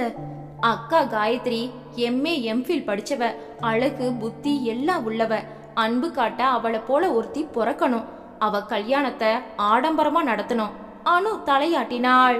2 பேரும் தேனிலவுக்காக காஷ்மீர், சிம்லா, மணாலின்னு மலை பிரதேசங்களுக்கு போனாங்க. அங்க ஏற்பட்ட நிலச்சரிவுல பல பேர் பலியாயிட்டாங்க. அக்கா பிழைச்சிட்டா, அவ புருஷன் போயிட்டார். கடவுளே! கல்யாணமாகி புருஷனோட அவ வாழ்ந்தது 7 நாட்கள். எத்தனை அழகான தகுதியுள்ள மனுஷன் தெரியுமா? இவ ராசியை காரணம் காட்டி இவளை ஒதுக்கிட்டாங்க. எங்க வீட்டுக்கு அவ நிரந்தரமா வந்துட்டா. இது நடந்து 3 வருஷங்களாச்சு. அனு, நல்லவங்களுக்கு ஏன் இந்த கஷ்டம்? அது காயத்ரி அக்கா காலம் முழுக்க என் கூட தான் இருப்பா. அவளை பாரமா நினைக்காத ஒருத்தி தான் எனக்கு மனைவியாக முடியும். அவ வீட்டுல இருந்தபடியே சிஸ்டம் மூலமா பல கான்டாக்டுகளை பிடிச்சு மாசம் 30,000 வரைக்கும் சம்பாதிக்கிறா. என் கிளைண்ட்டுகள் பல பேரை அவ அட்டன் பண்றா. எந்த விதத்திலையும் அவ பாரமா இருக்க மாட்டானோ. ஏன் இப்படி பேசுறீங்க? எங்க அண்ணியை இழந்து கடந்த 2 வருஷங்களா எப்படி நாங்க துடிக்கிறோம் தெரியுமா? இழப்போட வழி எங்களுக்கு நல்லாவே தெரியும் குமரன். நிச்சயமா. அதுவும் தாயில்லாத குழந்தை உங்ககிட்ட ரொம்ப பாசமோ? விட மாட்டா என்ன? உங்க கல்யாணம் நடந்துட்டா குழந்தைக்கு பாதிப்பு வருமானோ? அதுக்காக அண்ணன் ஒரு பகல் நேர கிரட்ச் பார்த்து ஏற்பாடு செஞ்சாச்சு. இன்னைக்கு விட வேண்டியது நீங்க வந்ததால தள்ளி போகுது. கிரட்சா இருக்குமா? வேற வழி இல்லையே. நானும் கல்யாணமாகி போயிட்டா அம்மாவால சமாளிக்க முடியாதே. நிறைய மனம் விட்டு பேசினார்கள். வெளியே வந்தார்கள். அதற்குள் நிஷா காயத்ரியுடன் ஐக்கியமாகி இருந்தது. சரி, நாங்க புறப்படுறோம். தேதி குறிச்சிட்டு மற்ற ஏற்பாடுகளை செய்யலாம். குழந்தைய வாங்கிக்கணும் அம்மா சொல்ல அனு கை நீட்ட அது காயத்ரியிடமிருந்து வர மறுத்தது. அத்தை கிட்ட வரமாட்டியா? மாட்டேன். அனு காயத்ரியிடம் வந்தாள். நீங்க என்ன மந்திரம் போட்டீங்க? சுதாகர் வந்து அனைத்தும் வரவில்லை. ராஜாத்தி, நான் போய் உனக்கு டெடிபேர் பொம்மை, புது ட்ரெஸ், சாக்லேட் எல்லாம் வாங்கிட்டு வரேன். அது வரைக்கும் அத்தையோட நீ இருக்கியா? நிச்சயமா வாங்கிட்டு வருவியா? வருவியா சொல்லக்கூடாது, வருவீங்களான்னு கேட்கணும். வருவீங்களா? கண்டிப்பா வரேன்டா தங்கம். அத்தையிடம் தாவியது, பாய் சொன்னது. கார் புறப்பட்டு போய்விட்டது. எல்லோரும் உள்ளே வந்தார்கள். அற்புதமான மனுஷங்க. குழந்தைக்கு கூட பிடிச்சிருக்குன்னா பாறையானோ ரகு சொல்ல. ஆமா, குமரனுக்கும் பந்தாவே இல்ல. கோவில்ல வச்சு கல்யாணம் நடத்த காரணம் எளிமை இல்லடியானோ. குமரன் ஏதாவது உன்கிட்ட சொன்னாரா? எல்லாம் சொன்னார்மா. அந்த காயத்ரி ஒரு விதவை. புருஷனை 7 நாள்ல இழந்தவ. புகுந்த வீட்ல ராசி கெட்டவன்னு அறுத்து விட்டுட்டாங்க. பின்ன மகனை இழந்தவளுக்கு அந்த துடிப்பு கூடவா இருக்காது? அனு அம்மாவை ஏறிட்டாள். நீ என்ன சொல்ல வர? இந்த வரன் வேண்டாம்னு சொல்றேன். அவங்க முகத்துல அடிச்ச மாதிரி அதை சொல்ல முடியாது. இப்ப சொல்றேன். ஏமா, காலம் முழுக்க அந்த காயத்ரிய நீ கட்டி சுமக்கணும். உனக்கு அது தேவையா? அவ ராசி உன்னையும் பதம் பார்த்துட்டா. நமக்குள்ள தகுதிக்கு வேற மாப்பிள்ளையா கிடைக்காது. அக்கா மனசு கோணக்கூடாதுன்னு கோவில்ல கல்யாணத்தை நடத்த சொல்றார். நாளைக்கு தலையில பூ கூட வைக்க கூடாதுன்னு சொல்லுவாங்க. வாளா வெட்டிய சகிச்சுக்கலாம். விதவைய நீ காலம் முழுக்க தோல்ல தூக்கிட்டு அலைய முடியாதுடி. நிறுத்துமா கொஞ்சம். குரலை உயர்த்தினான் சுதாகர். என்னடா? நானும் பொண்டாட்டி செத்தவர் தான். இத ஒரு ராசியா கருதி நாளைக்கு ரகுவுக்கும் யாரும் பெண் தரலைன்னா நீ சும்மா இருப்பியா? மருமகளா அந்த வீட்டுக்கு என் மகளை அனுப்ப மாட்டேன்னு யாராவது பயந்தா என்ன செய்வ? நீ வாய மூடுடா. ஏன்? நீ ஆம்பளை, உனக்கு எந்த பாதகமும் இல்ல. மங்களம் நடக்கும்போது மனைவியை இழந்த ஆண்கள் யாரும் தடுக்கறதில்ல. பெண்கள் நிலை அது இல்ல. வீணா போனவள்னு பொம்பளைக்கு தான் பட்டம், ஆம்பளைக்கு இல்ல. அம்மா, நீயும் ஒரு பொம்பளை, நீயே இப்படி பேசலாமா? உன் பொண்ணு எனக்கு இது மாதிரி யாராவது பார்த்தா இப்படி பேசுவியா? கொன்னுடுவேன் இந்த மாதிரி பேசினா. நீ மகாலட்சுமி, மூதேவிகள் பட்டியல்ல உன்னை சேர்க்காத. சாரிமா, எனக்கு குமரனையும் அந்த குடும்பத்தையும் ரொம்ப பிடிச்சிருக்கு. கல்யாணம் நடக்கட்டும். எனக்கு பிடிக்கலடி, நடக்க கூடாது. வாழ போறவன் நான், அத முடிவெடுக்கிறவங்க நாங்க. பிரச்சனை ஆரம்பமாகிவிட்டது. அன்று மாலை 4 மணிக்கு வாசலில் கார் வந்து நின்றது. யாரென இவர்கள் பார்க்க காயத்ரியும் குமரனும் இறங்கி வந்தார்கள். அனு ஓடி சென்று வரவேற்றாள். சுதாகரிடம் இருந்த நிஷா காயத்ரியை பார்த்ததும் தாயை பிரிந்த குழந்தை போல் ஓட்டமாக ஓடிப்போய் அவளை கட்டி கொண்டது. வாங்க உட்காருங்க. இருக்கட்டும். காயத்ரி பெரிய பையை திறந்தாள். அதிலிருந்து டெடிபேர், ட்ரெஸ், சாக்லேட் எல்லாம் வெளியே எடுத்தாள். நிஷா குட்டி, எல்லாம் உனக்கு தான். பிடிச்சிருக்கா பாரே. அம்மாவுக்கு பற்றி கொண்டு வந்தது. சுதாகர் முந்திக் கொண்டு, இதெல்லாம் எதுக்கு மேடம்? நான் குட்டி பொண்ணுக்கு வாக்கு கொடுத்திருக்கேனே, அதை நிறைவேற்ற வேண்டாமா? அவ பச்சை குழந்தை தானே. கரெக்ட். குழந்தையும் தெய்வமும் ஒண்ணு இல்லையா? தெய்வத்துக்கு வேண்டுதல் செய்யும் போது அதை மறப்போமா? குழந்தைக்கு மட்டும்? சுதாகர் சிலிர்த்து போனான். உட்காருங்க, நான் காஃபி கொண்டு வரேன். அனு உள்ளே போனாள். குமரன் பேச ஆரம்பித்தான். இங்க இருந்து புறப்பட்டு போன பிறகு அக்கா வீட்டுல இருக்கவே இல்ல. எல்லாம் வாங்கிட்டு தான் வீட்டுக்கு வந்தா. அக்காவுக்கு நிஷா மேல அத்தனை இஷ்டம். அனு உள்ளே வர அம்மா சாரதாவும் பின்தொடர்ந்தாள். என்னடி இது? பாசம். இவதான் என் பேத்திய பெத்தவளா? அம்மா, கொஞ்சம் நாக்க அடக்கி பேசு. கல்யாணமே வேண்டாம்னு நான் சொல்றேன். இவளுக்கு எல்லாத்தையும் வாங்கிட்டு வந்து நிக்கிறா. நான் திருப்பி கொடுக்க போறேன். என்ன இவளுக்கு உள்நோக்கம்? விதவை வேற. ஒரே வேலை பார்த்ததும் பாச பொத்துக்கிட்டு வந்து இத்தனை செலவழிப்பாளா? நம்பும்படியாவா இருக்கு? நீ கொஞ்சம் பேசாம இருக்கியா? கல்யாணம் நடக்குதோ இல்லையோ அத அப்புறமா தீர்மானிக்கலாம். இன்னைக்கு ஏடா கூடமா நீ ஏதாவது இப்ப வாயை திறக்காத. பேச விருப்பம் இல்லைனா மௌனமா இரு. பார்க்க பிடிக்கலனா வெளியே வராத, சரியா? சாரதா மிரண்டாள். அனு காஃபி, பிஸ்கட் எல்லாம் எடுத்துக்கொண்டு வெளியே வந்தாள். நிஷா பசை போல காயத்ரியிடம் ஒட்டி பிடித்திருக்க, குமரன் சுதாகரிடம் சிரித்து பேசிக் கொண்டிருக்க, ரகு அருகில் நிற்க காஃபியை சாப்பிட்டார்கள். நாங்க புறப்படுறோம். எழுந்தார்கள். காயத்ரி திரும்பினாள். அனு, தாலி கழுத்துல ஏறி மருமகளாத்தான் அந்த வீட்டுக்குள்ள நுழையணும்னு சட்டம் இல்ல. அதுக்கு முன்னாலேயும் நீ வரலாம். நீங்க எல்லாரும் வரலாம். வரும்போது இந்த குட்டி தேவதை கண்டிப்பா வரணும். நிச்சயமா. அனு தலையாட்டினாள். வாசலுக்கு வந்தார்கள். மிஸ்டர் சுதாகர், நிஷாவை நாளை முதல் காப்பகத்துக்கு கண்டிப்பா அனுப்பித்தான் ஆகணுமா? வேற வழி இல்லையே மேடம். என்ன சுதாகர், பஞ்சு பூல குழந்தை, அங்க யார தெரியும்? பரிச்சயமான ஒரு முகம் இருந்தா கூட ஒட்டிக்கும், இல்லனா அழுது அடம் பிடிக்குமே. அவங்க சரி பண்ணிக்கிறோம்னு சொல்றாங்க. எனக்கு ஒரு சின்ன ஐடியா இருக்கு சுதாகர். சரி ஓகே, பணத்தை கட்டிட்டீங்க, நாளைக்கு அனுப்பிடுங்க. அனுவும் நாளைக்கு வேலையில ஜாயின் பண்றியா? ஆமா. சரி, குழந்தை கிரச்சுக்கு போகட்டும். என் ஐடியாவை 2 நாள்ல நான் குமரன் கிட்ட பேசிட்டு சொல்றேன். வரண்ட செல்லம். நிஷா அலறி அழுதது. சுதாகருக்கு ஆச்சரியம். கார் புறப்பட்டு போனது. வாசலுக்கு அம்மா வரவில்லை. அதனால் மேற்படி பேச்சுக்களை அம்மா கேட்கவில்லை. உள்ளே வந்தார்கள். சுதாகர், ரகு, அனு மூவரிடமும் ஒரு பெரிய கேள்வி இருந்தது. என்ன ஐடியா? ஆளுக்கு ஒரு கற்பனை தாறுமாறாக ஓடியது. உள்ளே வந்தார்கள். இத பாருங்க, இந்த எதையும் ஏத்துக்க வேண்டாம். நம்ம முடிவை அப்பவே சொல்லி விட்டுருந்தா வேலை முடிஞ்சிருக்கும். இப்பவே போன் பண்ணி சொல்லிடுங்க. அப்பா இருங்க, எதையும் பேச வேண்டாம். அது ஏண்டி? வாழ போறவன் நான். எனக்கு குமரனையும் ரொம்ப பிடிச்சிருக்கு, காயத்ரி அக்காவா அதை விட பிடிச்சிருக்கு. இந்த கல்யாணம் நடக்கும். நான் வரல கல்யாணத்துக்கு. சந்தோஷம், நான் மேஜர், நீ வரலனாலும் என் கல்யாணம் நடக்கும். அவ்வளோ திமிராடி உனக்கு. என்னங்க பாருங்களேன், இத்தனை வருஷங்கள் வளர்த்த அம்மாவை விட இன்னைக்கு வந்த ஒரு குடும்பம் உசத்தி ஆயிடுச்சா உனக்கு? கூட பிறந்த அண்ணனுங்க 2 பேரும் ஏண்டா ஊமையா இருக்கீங்க? அம்மா, கழுத்துல தாலி ஏறிட்டா ஒரு பொண்ணுக்கு முதல் பந்தம் புருஷன்தான்.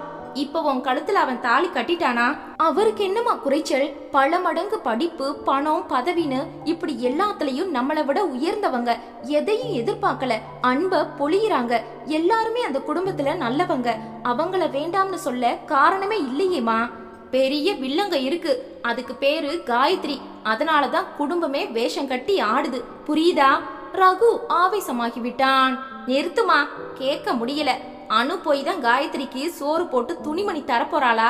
அவங்க வீட்டு பொண்ண அவங்க பாத்துக்க மாட்டாங்களா? அம்மா முகம் சிவந்தது.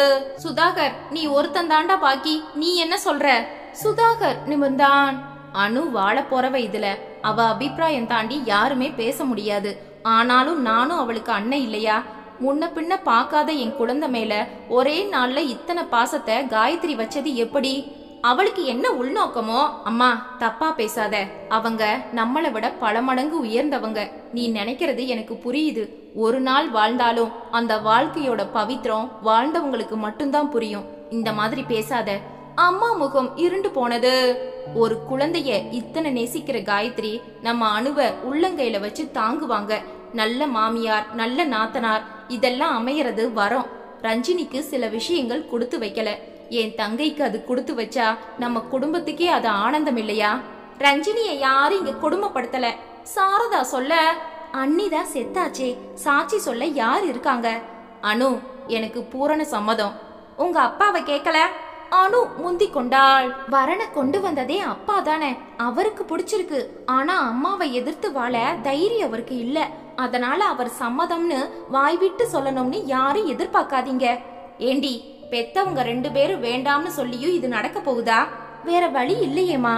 நான் உயிரை விட்டா வரப்போற சின்னன்னிக்கு நல்லது. ரகுண்ணா, உன் வாழ்க்கை நிம்மதியா இருக்கும். ரகு உறக்க சிரித்து விட்டான். ஆளாளுக்கு கலைந்து போக குழந்தை ஆனந்தமாக பொம்மையுடன் கொஞ்சி கொண்டிருக்க அனு குழந்தையை தூக்கி கொண்டு போய் காயத்ரி வாங்கிய புது ட்ரெஸ்ஸை போட்டாள். கச்சிதமாக பொருந்தி இருந்தது. உடனே போன் செய்து அதை தெரிவித்தாள். காயத்ரி பூரித்து போனாள். ரகுவும் அனுவும் நிஷாவுடன் விளையாட சுதாகர் முகத்தில் சன்னமான நிம்மதி. அம்மா தன் அறைக்கு போய் படுக்கையில் அமர அப்பா வந்து கதவை சாத்தினார். சாரதா, என்ன? பிள்ளைங்களுக்கு முன்னால உன்னை நான் விட்டு தரல. ஆனா அந்த குடும்பம் அற்புதமான குடும்பம் சாரதா. எல்லாருமே நல்லவங்க. நான் குமரனை ஒதுக்கல. அணுவோட வாழ போறது குமரன் தானே சாரதா. காலம் முழுக்க அவங்க தானே தாம்பத்தியம் நடத்த போறாங்க. சரிங்க, பொம்பளை சென்டிமெண்ட் உங்களுக்கு புரியலையே. 7 நாள் வாழ்ந்துட்டு வந்தவ இவங்க வாழ்றத பார்த்தா சந்தோஷமா இருப்பாளா? நமக்கு இப்படி ஒரு வாழ்க்கை அமையலையே, தொடங்கும் முன்னாலேயே முடிஞ்சு போச்சேன்னு உள்ள ஒரு அலை கிளம்பு. ஒரு கன்னி பெண்ணோட பெருமூச்சு பாதிக்காது? கண்ணெதிரே நம்ம அணு வாழும்போது தாழ முடியாது. இவளோட ஒவ்வொரு சிரிப்பும் ஒவ்வொரு சினுங்களும் அவன் நரம்பு மண்டலத்துல தீய மூட்டும். ஐயோ, எனக்கு இந்த வாழ்க்கை கிடைக்கலையேன்னு பெருமூச்சு விட்டு கண்கள் விடுறது கண்ணீரா இருக்காதுங்க, வெந்நீரா இருக்கும். அந்த வெப்பம் நம்ம மகளோட வாழ்க்கையை பொசிக்கிட்டா உங்களுக்கு புரியாதுங்க. ஒரு பொம்பளைக்கு, அதுவும் அம்மாக்கு தாங்க இதெல்லாம் தெரியும். அவர் பேசவே இல்லை. நான் சொன்னா அனு கேக்குறதில்ல, நீங்களாவது பேசி பாருங்க, எப்படியாவது அவளுக்கு புரிய வைங்க. சரி, முயற்சிக்கிறேன். மறுநாள் காலை சுதாகர் சீக்கிரமே எழுந்து குளித்து தயாராகிவிட்டான். அனு, உனக்கு என் கூட கிரச்சுக்கு வர நேரம் இருக்குமா? வர்றேனா? குழந்தைய முதலா கொண்டு போய் விடுற காரணமா நீயும் வந்தா நல்லா இருக்கும். அதுக்கு என்ன கஷ்டம்? நிஷாவை அனு அலங்கரித்தாள். அது அப்பா அத்தையுடன் வெளியில் புறப்படும் சந்தோஷத்தில் இருந்தது. அனு உண்மை தெரிஞ்சா தாங்குவாளா? அங்க போய் இருக்க மாட்டேன்னு ரகலை செய்வாளா? கண்டிப்பா அழுவா. நீ இதையே நினைச்சுக்கிட்டு இருந்தா நிஷாவை கிரச்சில விட முடியாதுனா. இப்ப நமக்கு வேற வழியும் இல்ல. 25,000க்கு நீ செக்கும் கொடுத்தாச்சு. ரகுவும் சேர்ந்து கவலைப்பட்டான். ஆனால் பெரியவர்கள் பக்கத்திலிருந்து மூச்சு பேச்சு இல்லை.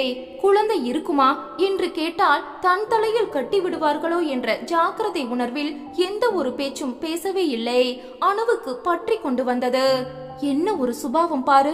இத்தனை நாள் வீட்டில் இருந்த குழந்தை வெளியில் இருக்குமா? ஒரு கேள்வி கூட இல்லை. தான் தன் சுகம்னு இந்த வயசுல கூட சுபாவம் தலைவிரிச்சு ஆடுது. ரகு குறுக்கிட்டான். அந்த காயத்ரிய விமர்சிக்க இவங்களுக்கு ஏதாவது தகுதி இருக்கானோ? ரகு, நான் குமரனை கல்யாணம் செஞ்சுக்கிறதா முடிவே எடுத்தாச்சு. இனி யார் தடுத்தாலும் அந்த முடிவு மாறாது. Very good. சுதாகர் வந்தான். சரி அனு, இவளை விட்டுட்டு நாமும் போகணும் இல்லையா? புறப்படலாம். அப்பா, உங்க 2 பேருக்கும் டிஃபன் சாப்பாடு எல்லாம் தயார் செஞ்சு ஹாட் பேக்ல போட்டுட்டேன். பிளாஸ்க்ல பால் இருக்கு. மருந்துகளை அம்மாவுக்கு பார்த்து கொடுத்துடுங்க. சரி அனு. சுதாகர் அனு வாசலில் இறங்கி குழந்தை அனு கைக்கு மாற சுதாகர் பைக்கை இயக்க அனுவின் செல்போன் அடித்தது. காயத்ரி தான். சொல்லுங்க, எங்கம்மா இருக்க? வீட்டு வாசல்ல. கிரச்சில முதல் நாள் குழந்தைய விட்டுட்டு நாங்க ஆபீஸ் போக போறோம். அங்கதான் போயிட்டு இருக்கோம். அந்த கிரச்சு எங்க இருக்கு? சுதாகரிடம் கேட்டு விவரம் சொன்னாள் அனு. நீங்க கிரச் வாசல்ல நில்லுங்க, நான் அங்க வந்துடுறேன். நான் வந்த பிறகு பேசலாம். சரிங்க. சுதாகரிடம் விவரம் சொல்ல, எதுக்கு காயத்ரி வர்றாங்க? ஏதாவது காரணம் இருக்கும், பேசினா தெரியும். சுதாகர் போய் சேர்ந்த போது காரில் சாய்ந்தபடி குமரனும் காயத்ரியும் நின்றார்கள். இவரு வந்திருக்காரா? அனுவின் முகத்தில் சன்னமாக நாணச்சிரிப்பு. நீங்க எதுக்கு இங்க? நிஷா காயத்ரியை பார்த்ததும் தாவி விட்டது. அவளை கொஞ்சி முத்தமிட்டு உற்சாக பந்தாக துள்ளியது.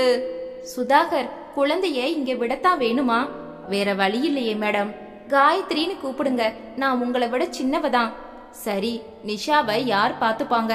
நாங்க எல்லாருமே ஆபீஸ்க்கு போயாகணுமே. குமரன் மெல்ல புன்னகைத்தான். அக்கா இப்ப ஷேர் மார்க்கெட், வருமான வரி, ஏஜென்சின்னு வீட்ல உட்கார்ந்து ஏராளமா செய்யறாங்க. எங்களது சொந்த வீடு, மாடியில பெரிய ஹால், பாத்ரூம் வசதிகளோட காற்றோட்டம் எல்லாம் இருக்கு. ஒரு குழந்தைகள் காப்பகம் தொடங்கணும்னு அக்காவுக்கு சர்வீஸ் ஆசை மனசுக்குள்ள. 4-5 பெண்கள் அக்கா கிட்ட இருக்காங்க, அவங்க பாத்துப்பாங்க. அக்கா மேற்பார்வை. அதுக்கு லைசன்ஸ் வாங்கணுமே. எல்லாம் வாங்கி தயாரா வச்சிருக்கோம். வேலைப்பளு காரணமா தள்ளி போகுது.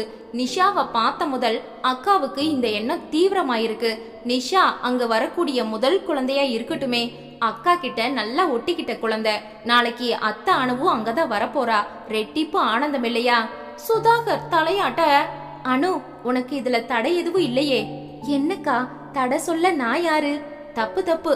அந்த வீட்டுக்கு வாழ வரப்போறவ நீ, குமரன் மனைவி, நாளைய குடும்ப தலைவி. அங்க ஓ அனுமதி இல்லாம எதையும் நாங்க செய்ய மாட்டோம்.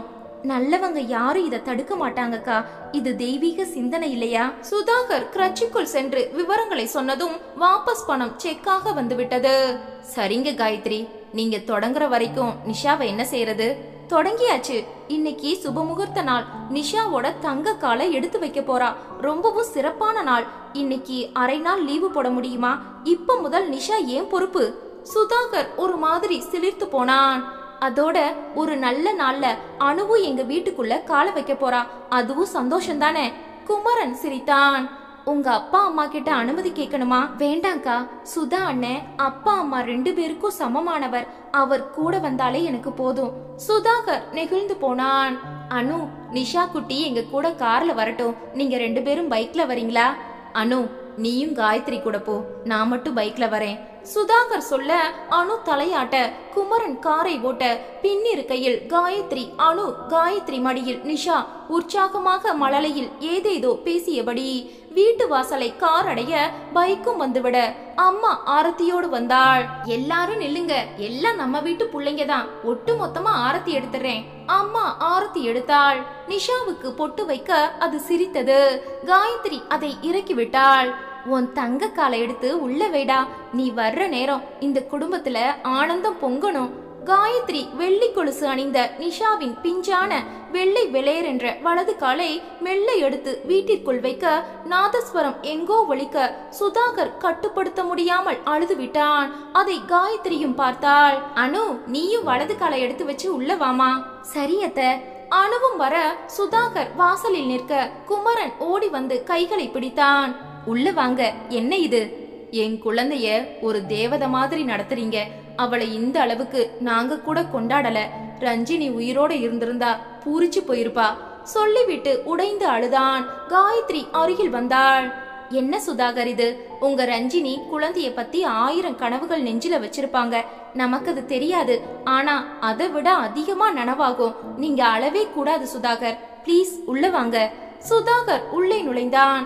அனைவரையும் உட்கார வைத்த அப்பா அம்மா சிரிக்க சிரிக்க பேசினார்கள். சுதாகர் வியந்தான். எத்தனை நல்ல மனிதர்கள், இப்படியும் இருக்க முடியுமா? கொஞ்சமும் நியாயம் இல்லாமல் ஒரே எண்ண அலைவரிசையில் ஒரு குடும்பத்தில் எல்லோரும் எப்படி இயங்க முடிகிறது? வீடு பிரம்மாண்டமாக இருந்தது. ஒரு குட்டி பங்களா இன்டீரியர் அத்தனை அழகாக இருந்தது. ஒவ்வொரு மில்லிமீட்டரும் கலைநயத்தோடு செதுக்கப்பட்டிருந்தது.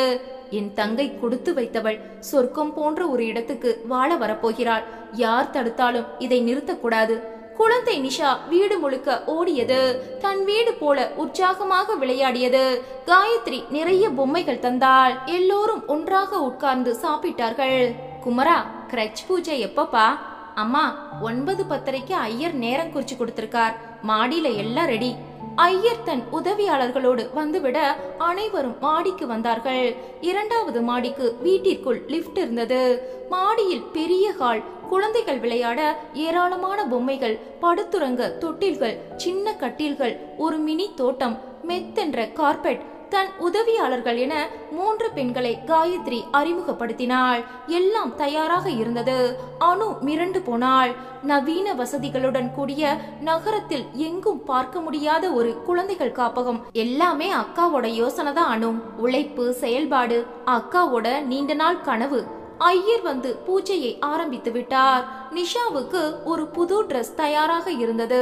அதை காயத்ரி அணிவித்தாள். கழுத்தில் ஒரு குட்டி மாலை போட்டார்கள். நிஷா ஆனந்தத்தின் உச்சிக்கே போனது. அதை வைத்து அழகாக ஒரு பூஜையை நடத்தி தீபாராதனை காட்டி குழந்தைக்கு திருஷ்டி கழித்து சுதாகர் வாழ்நாளில் இப்படி ஒரு சந்தோஷத்தை அனுபவிக்கவில்லை. ரஞ்சனி இறந்த வழி, இத்தனை நாள் பட்ட துக்கம் எல்லாமே கரைந்து காணாமல் போனது. முகத்தில் ஒரு புன்னகை வந்து ஒட்டி கொண்டது. அனு அதை கவனித்தாள். அனு குமரனிடம் மெல்ல வந்தாள். எங்க அன்னை முகத்துல பழைய சிரிப்பை கொண்டு வந்த உங்க குடும்பத்துக்கு நாங்க ரொம்ப கடமைப்பட்டிருக்கோம் குமரன். நாங்க தான் நன்றி சொல்லணும். நிஷாவை பார்த்த முதல் எங்க அக்காவும் பச்சை புள்ள மாதிரி ஆயிட்டா. அவ இனிமே முழுமையா தன்னை இதுல ஐக்கியப்படுத்திப்பா. அவ முகத்துல சோகம் இருந்தா எங்களுக்கு ஒரு வாய் சோறு இறங்காது அனு. எல்லாம் நல்லபடியாக முடிந்தது. காயத்ரி, நிஷாவுக்கு இத்தனை கௌரவம் தந்து என்ன குளிர வச்சிட்டீங்க. ஒரு தகப்பனுக்கு இதை விட என்ன வேணும்? நான் பிறந்த பிறப்புக்கு முழு அர்த்தம் இன்னைக்கு தெரியுது. போகட்டும், முதல் வரவு நிஷா. அவளுக்காக நான் என்ன ஃபீஸ் கட்டணும்? காயத்ரி, உங்க அன்புக்கு விலை போட முடியாது. ஆனாலும் அப்பான்னு ஒரு கடமை இருக்கு இல்லையா? மணிக்கணும் சுதாகர். நிஷா முதல் வரவு இல்ல. இந்த கிரட்சிக்கு முதலாளியே அவதான். முதலாளி வர்றத வாங்கி வச்சுக்கணும். முதலாளி ஃபீஸ் கட்ட வேண்டிய அவசியம் இல்ல. நிஷா குழந்தைகள் காப்பகம்னு போர்டு எழுத கொடுத்தாச்சு. பேச முடியாமல் சுதாகர் விக்கித்து போனான். மேலும் மேலும் இன்ப அதிர்ச்சிகளை அவனால் தாங்கிக் கொள்ளவே முடியவில்லை.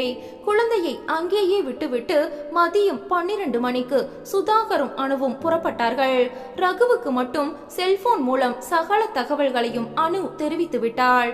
ரகுவையும் வரவழைங்க காயத்ரி சொல்ல, அவன் மீட்டிங்ல இருக்கான், வார கடைசியில வருவான். காலையில அந்த கிரச்சில விட்டிருந்தா இது ஒரு காலம் நடந்திருக்காது காயத்ரி. சரியான நேரத்துக்கு வந்துட்டீங்க. ஒரே ஒரு கேள்வி. என்ன சுதாகர்? நிஷா உங்க கூடவே இருந்து தொந்தரவு செஞ்சா உங்க மற்ற வேலைகள் எல்லாம் பாதிக்குமே. எந்த பாதிப்பு வராம நான் பாத்துக்கிறேன்.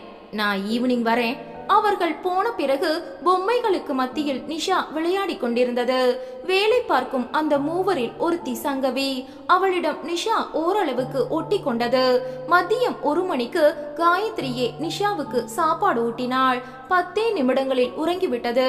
ஏசி ரூமில் மெல்லிய கொசு வலையில் பொம்மை போல அது உறங்க காயத்ரி சாப்பிட்டு விட்டு தன் மற்ற வேலைகளை வேகமாக கவனிக்க தொடங்கினாள். ஏற்கனவே சம்பந்தப்பட்ட நல்ல நண்பர்களிடம் காப்பகம் ஆரம்பிக்கும் யோசனையை தெரிவித்திருந்தாள். ஆரம்பமாகிவிட்டது என்ற தகவலை கொடுத்து விட்டாள். போன், இமெயில் தர அழைப்புகள் குவிய தொடங்கியது. நிஷா 5 மணிக்கு எழுந்து பாலை குடித்தது. முகம் கழுவி டிரெஸ் மாற்றினாள் காயத்ரி. விளையாட தொடங்கிவிட்டது. சுதாகர் 7 மணிக்கு வர அவளை கண்டுகொள்ளாமல் அது பிஸியாக இருந்தது. போகலாமா? நான் வரல, நீயே இங்கே இருடாடி. டாடி இங்கே இருக்க முடியாதுடா. ஏன் முடியாது? சுதாகர் பதில் சொல்ல திணற காயத்ரி உள்ளே புகுந்தாள். உனக்கு அனுவத்த வேண்டாமா? வேணும். அவங்க உனக்காக வீட்ல காத்துக்கிட்டு இருக்காங்க. நீ அப்பா கூட இப்ப போயிட்டு காலையில வா, சரியா? அவள் சொல்லுக்கு மந்திரத்துக்கு கட்டுப்பட்டது போல தலையசைத்தது. சுதாகர் காஃபி சாப்பிட்டான். சுதாகர், நிஷா மகாலட்சுமி தான். எத்தனை குழந்தைங்க சேர துடிக்கிறாங்க தெரியுமா? நாங்க தான் தேர்ந்தெடுக்கணும். ராசிக்காரி. சிரித்தான் சுதாகர். அப்பா அருகில் வந்தார். நிச்சயதார்த்த தேதி உன்னை குறிக்கணுமே சுதா. நீங்களே குறிச்சிடுங்க. அனு, காயத்ரின்னு பெண்களோட வசதிகளை மட்டும் கேட்டுட்டு குறிச்சிடுங்க. எளிமையா தான் நடக்கணும் சுதாகர். நிச்சயமா, நீங்க என்ன சொல்றீங்களோ அதுதான். குழந்தையுடன் புறப்பட்டு விட்டான். சுதாகர், கார் வச்சுக்கலையா? வச்சிருந்தேன், வித்துட்டேன் காயத்ரி. ஏன்? ரஞ்சினி என் பக்கத்துல உட்கார்ந்து வருவா, நான் ஓட்டுவேன். அவ மடியில நிஷா. ரஞ்சினி போன பிறகு அந்த வெற்றிடத்தை பார்க்க மனசுல பலம் இல்ல, அதான் வித்துட்டேன்.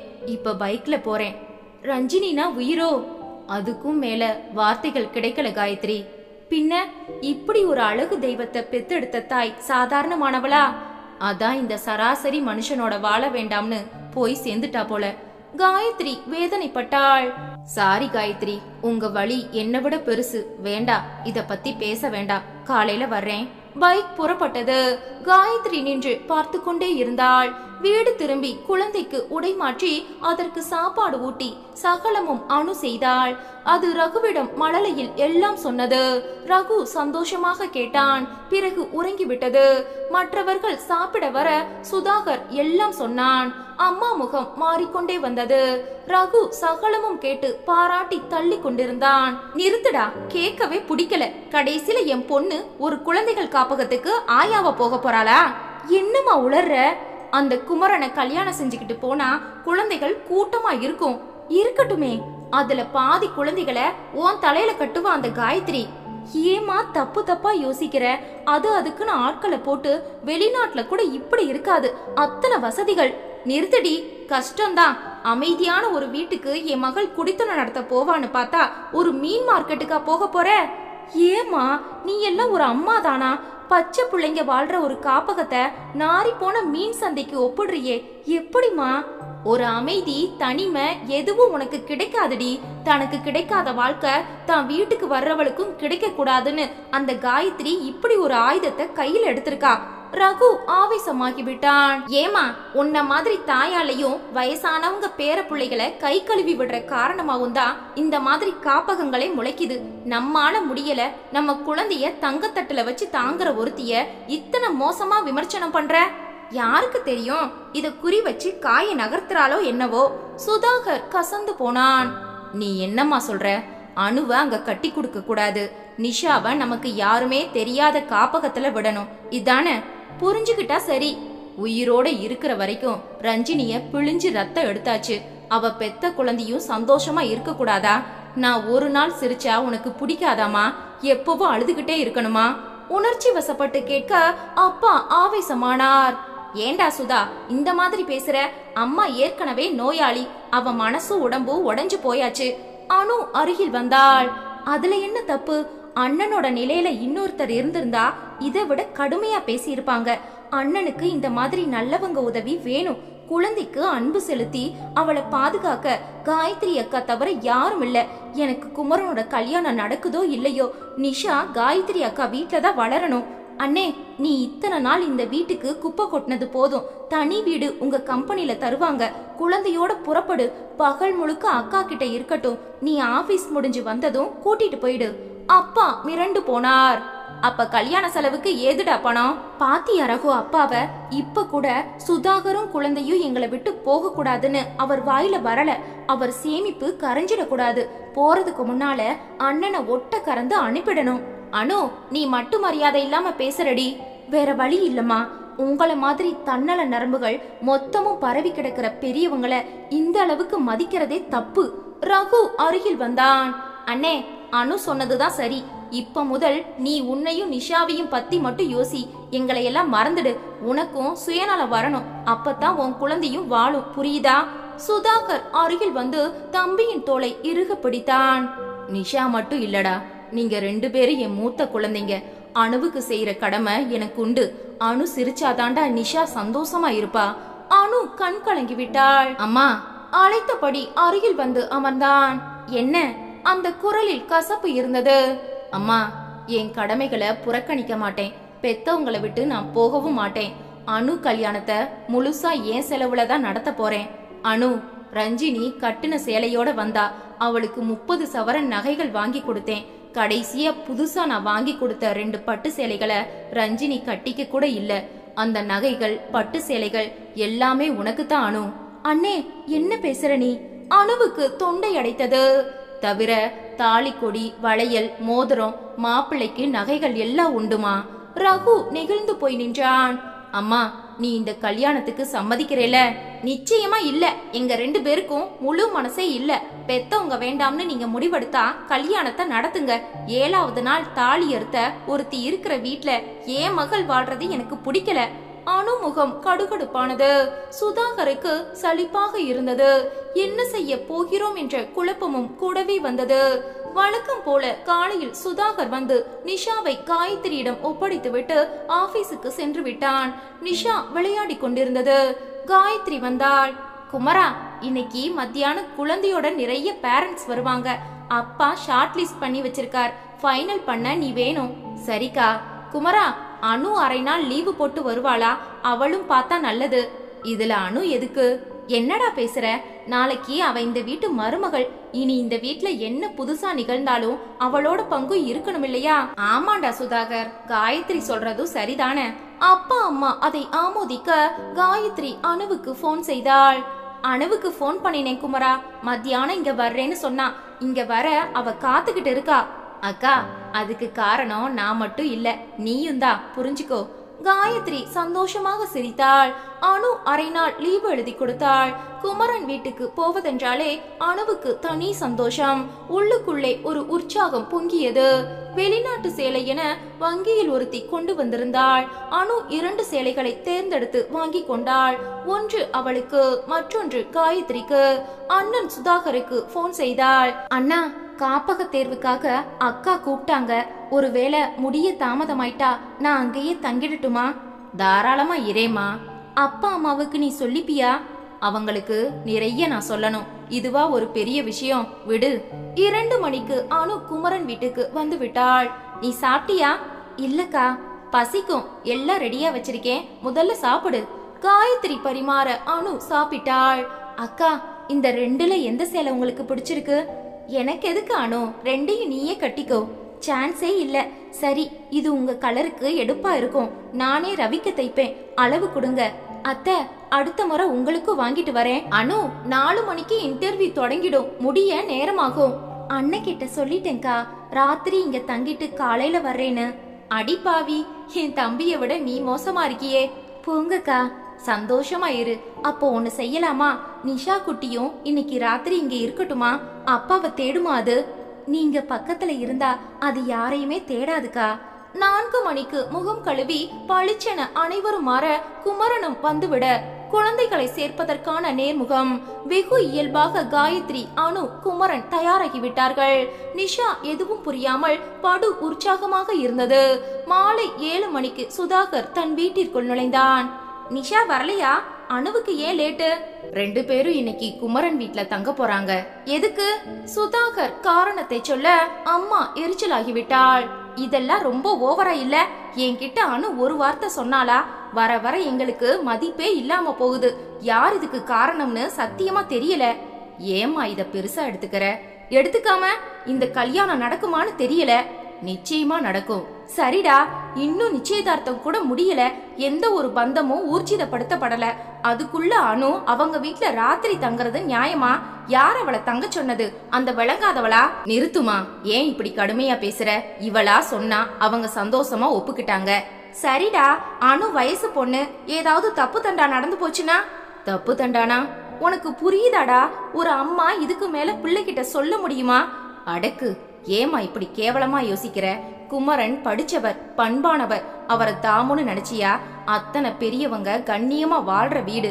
இப்படி யோசிக்க எப்படிமா உன்னால முடியுது? அம்மா அதுக்கு சொல்லலடா சுதா. போதும்பா, எதுக்கு மனைவிய சப்போர்ட் பண்ணணும்னு இருக்கு. நீங்க எல்லாத்துக்கும் தலையாட்டுறது அசிங்கம். உங்களுக்குன்னு சுய சிந்தனையே இல்லையாப்பா? அவர் முகம் சிவந்தது. அனு என்கிட்ட போன்ல அனுமதி கேட்டா, நான் கொடுத்தேன். குழந்தை இருக்குமாடா? அப்பா கேட்க, எதை கொடுத்து குழந்தைய மயக்கி வச்சிருக்காளோ? இன்னும் யார் யாரையெல்லாம் தன் வலையில வீழ்த்த போறாளோ? சுதாகர் அருகில் வந்தான். குரலை தலைத்து கொண்டான். நீ யார சொல்றேன்னு எனக்கு புரியுது. கொஞ்சம் முன்னால நீ சொன்னத இப்ப நான் உனக்கு சொல்றேன். ஒரு மகன் தாய்கிட்ட ஆபாசமா பேச முடியாது. உன் இடத்துல வேற யாராவது இருந்தா நான் பேசுற பேச்சே வேற மாதிரி இருக்கும். ச்சே, அவனுக்கு சலித்து போனது. அனு மாதிரி அழகான படிச்ச உத்தியோகம் பாக்குற ஒரு பொண்ணு வலுவா போய் மாட்டி இருக்கா. விடுவாங்களா அவங்க? அம்மா, அவங்க வீட்டை, அந்தஸ்த, வருமானத்தை பத்தி உனக்கு தெரியுமா? குமரனுக்கு பெண் தர நீ நானு வரிசையில நிப்பாங்க. ஒருத்தர் கூட வரமாட்டாங்க. அந்த ராசி கெட்டவ புள்ளைய யாருக்காவது வித்திட போறா. சுதாகருக்கு சொர்ரென்று அடிவயிற்றிலிருந்து ஒரு ஆவேசம் புறப்பட்டது. அம்மா, நீ இப்படி பேசுறத தெய்வம் கூட மன்னிக்காது. இந்த கல்யாணம் வேண்டாம்னு நீ சொல்ற காரணம் சுத்த அயோக்கியத்தனமா இருக்கு. இந்த கல்யாணத்தை நான் நடத்ததான் போறேன். நடத்துங்கடா. எங்களை மீறி எங்க மனச கொதிக்க வச்சு எங்க ஒரே மகளோட கல்யாணத்தை நடத்துங்க. சத்தியமா இது நடக்காது. உங்க முயற்சிகள் பலிக்காது. மனசு வெந்து போய் சொல்றேன்டா, இது நடக்க கூடாது. சுதாகர் மிரண்டு போனான். அப்பாவுக்கே ஒரு மாதிரி ஆகிவிட்டது. அங்கு நிற்க முடியாமல் சுதாகர் வெளியே நடந்துவிட உள்ளே, என்ன சாரதா இப்படி பேசுற? பெத்த பிள்ளைங்களை இப்படியா கடுமையா சாப விடுவ? அவங்க செயல்பாடுகள் எதுவுமே உங்களை பாதிக்கலையா? சாரதா, யார் முன்னாலேயும் உன்னை நான் விட்டு தரல. ஆனா எப்ப அணுவுக்கு பிடிச்சிருக்கோ அப்பவே விட்டு கொடுக்க வேண்டியது நீதானே. சுதாகரும் அதத்தான் செஞ்சான். ஒரு அனாதை வேண்டாம்னு சொன்னோம், அவன் கேட்கல. போராடி உள்ள கொண்டு வந்தான். பெரியவங்க சாபம், வைத்தறிச்சல், கண்ணீர் அவளை ஒழுங்கா வாழ விட்டுதா? பெத்தவங்க பெரியவங்களை மீறி என்ன செஞ்சாலும் அது விளங்காது, புரியுதா? அவர் தடுமாறி போனார். இந்த அளவுக்கு தீவிர பேச்சு அவரை ஒரு மாதிரி நிலைக்குலைய வைத்தது. சாரதா பற்றி அவருக்கு நன்கு தெரியும். அவள் மனதுக்கு பிடிக்க வேண்டும். இல்லாவிட்டால் கடைசி வரை வெறுப்பு நீடிக்கும். ரஞ்சினியை சாரதா கடைசி வரை வெறுத்தாள். ஒரு நாள் கூட சிரிக்க விடவில்லை. அதே நேரம் அங்கே தேர்வுகள் முடிய இரவு 9 மணி ஆகிவிட்டது. 20க்கும் மேற்பட்ட பெற்றவர்கள் குழந்தைகளுடன் வந்திருக்க நன்றாக வடிகட்டி சகலவித தகுதிகளும் கொண்ட குழந்தைகள் பெற்றவர்கள் 7 பேர்தான் தேறினார்கள். தயாயம் இல்லாமல் பணத்தால் சாதித்து விடலாம் என்ற ஆணவம், தான் தன் சுகம் என நினைக்கும் பெற்றோரை முதல் சுற்றிலேயே காயத்ரி தடுத்து விட்டாள். வேறு வழி இல்லாமல், பார்க்க ஆள் இல்லாமல், குடும்பத்துக்காக வேலைக்கு போயே தீர வேண்டும் என்ற சூழ்நிலையில் உள்ள பெண்கள், அவர்களது பின்னணியில் உள்ள பிரச்சனைகள் என அக்குவேறு ஆணிவேராக அலசி காப்பகத்தின் தேவைகள் முழுமையாக இருக்கும் பெற்றோர் குழந்தைகள் 7 பேர் மட்டும் தேறினார்கள். 7 பேரும் 3 வயதுக்குள் உள்ள குழந்தைகள். முன்பணத்தை அப்போதே கட்ட தயாராக இருந்தார்கள். காயத்ரி ஏற்கவில்லை. இங்க விட்டு ஒரு வாரம் பாருங்க. உங்க மனசுக்கு திருப்தி படணும், குழந்தையும் பொருந்தணும். அது ஆனப்புறமா பணத்தை கட்டிக்கலாம். பணத்தாசை இல்லாத காப்பகம். நாளை காலை வருகிறோம் என அவர்கள் புறப்பட்டு போக இரவு 10 ஆகிவிட்டது. நிஷா உறங்கிவிட்டது. இவர்கள் சாப்பிட்டு முடிக்க இரவு 11. என் பெட்ரூம்ல வந்து படுக்கிறியானோ இல்ல கெஸ்ட் பெட்ரூம தரட்டுமா? உங்க கூடவே இருக்கேங்கா. அனு அந்த வீட்டில் வாழும் பெண் போல ஒரு இயல்பான உணர்வை உண்டாக்கிவிட்டாள். அத்தையுடன் சமையல் கட்டில் செயல்பட்டாள். குமரனிடம் இயல்பாக பழகினாள். பாசாங்கு இல்லாத பெண் என்பது அவர்களை சுலபமாக வசீகரித்து விட்டது. காயத்ரிக்கு மகிழ்ச்சி. அனு, நீங்க ஒரு நாள் தங்கும் போதே குடும்பம் முழுக்க சந்தோஷப்படுறோம். நிரந்தரமா நீ வந்துட்டா குதூகலத்துக்கு பஞ்சமே இருக்காது. சீக்கிரம் கல்யாண தேதியை குறிக்கணும். அனு வெட்கத்துடன் சிரித்தாள். காலை காயத்ரி 5 மணிக்கே எழுந்து குளித்து சாமி கும்பிட்டு குழந்தைகளை வரவேற்க தயாராகிவிட்டாள். 6:30க்கெல்லாம் 7 குழந்தைகளும் உள்ளே வந்துவிட்டன. பெற்றவர்கள் மற்றவர்கள் என தேவைப்பட்ட பொருட்களுடன் அவர்களை ஒப்படைத்துவிட்டு விலக 7க்கு 4 அளவில்லை. காயத்ரியிடம் ஒட்டி கொண்டு விட்டது. மற்ற 3 குழந்தைகள் கொஞ்சம் சினுங்கின. அடுத்த 1 மணி நேரத்தில் அவர்களையும் காயத்ரி தன் வழிக்கு கொண்டு வந்து விட்டாள். நிஷாவுக்கு படு குஷி. தன் வயதை போன்றவர்கள் தாராளமாக வந்திருக்க உற்சாகம் கரை புரண்டது. 2வது மாடியில் உள்ள தளம் கோகுலமானது. காயத்ரிக்கு அதைவிட சந்தோஷம். அணுவுக்கு ஆச்சரியம். 7 நாளில் வாழ்வை இழந்த ஒரு பெண் இப்படியா இருப்பாள்? மூளையில் முடங்கி கிடப்பாள். யாரை பார்த்தாலும் பொறாமைப்படுவாள், பெருமூச்சு விடுவாள், வயிறு எரிவாள். அந்த சராசரி குணம் எதுவும் இல்லாமல் தன்னை புத்தம் புது பெண்ணாக மாற்றிக்கொண்டு எல்லாரையும் நேசிக்கும் இந்த மனம் யாருக்கு வாய்க்கும்? இவளை மாதிரி ஒரு மனம் இந்த பூமியில் யாருக்காவது இருக்குமா? தன் வீட்டை விட அணுவுக்கு இந்த வீடு சொர்க்கமாக இருந்தது. புறப்பட்டு விட்டாள். டே குமரா, அணுவ ஆபீஸ்ல டிராப் பண்ணிட்டு வாடா. வேண்டாம் மாமா, அவர் வேலையை பார்க்கட்டும். நான் ஆட்டோ பிடிச்சு போயிடுவேன். எனக்கு கஷ்டம் இல்லானோ. எதுக்கு? வாசல்ல காலை வச்சா ஆட்டோ இருக்கு, நான் போயிடுவேன். அனைவரிடமும் சொல்லிக் கொண்டு அணு வாசலுக்கு வந்தாள். குமரன் கூடவே வந்தான். யாரையும் கஷ்டப்படுத்தாத இந்த குணம் எனக்கு ரொம்ப பிடிச்சிருக்கு அணு. குமரன், பட்ட பகல் படிச்சு வேலைக்கு போற பெண்கள் என்ன பயம்? குமரன் சிரித்தான். பாய் குமரன். ஆட்டோ வர அதை நிறுத்தி அணு ஏறிக்கொண்டாள். விலாசம் சொன்னாள். ஆட்டோ ஓடத் தொடங்க சுதாகரின் போன் வந்தது. செல்போனில் எல்லா விவரங்களையும் சொல்லி பெருமைப்பட்டாள். சாயங்காலம் வீட்டுக்கு வந்துடுறேனா? முடித்து விட்டு நிமிர ஆட்டோ திசை மாறி போவதை போல் இருந்தது. டிரைவர், டிரைவர், நான் சொன்னது உங்க காதுல விழலையா? எதுக்கு இந்த ரூட்ல போறீங்க? பதிலே இல்லை. ஒரு மாதிரி அழுகி போன வாசனை உள்ளே வீசியது. குடித்து விட்டு வண்டி ஓட்டுகிறானா? டிரைவர், வண்டியை நிறுத்துங்க.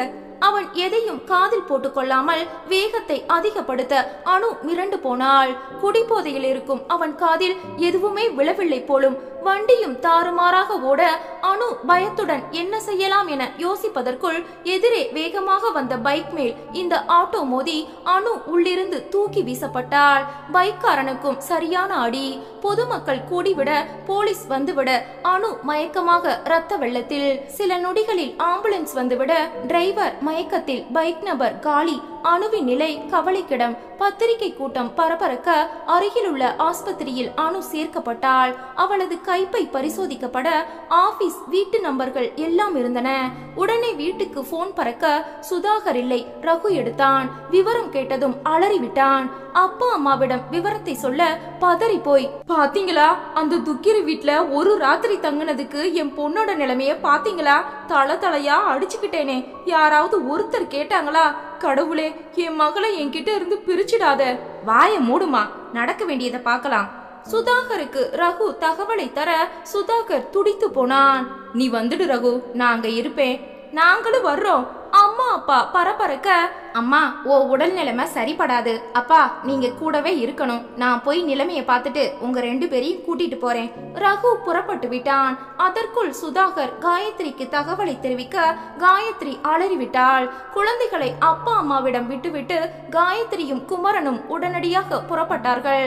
ஏறத்தாழ அனைவரும் ஒன்றாக வந்து சேர விபத்து என்பதால் போலீஸ் நடமாட விபத்தை பற்றிய ஆராய்ச்சிகள். இவர்கள் ஓடி வர அணுவுக்கு மண்டை உடைந்து ஏகப்பட்ட ரத்த சேதம்.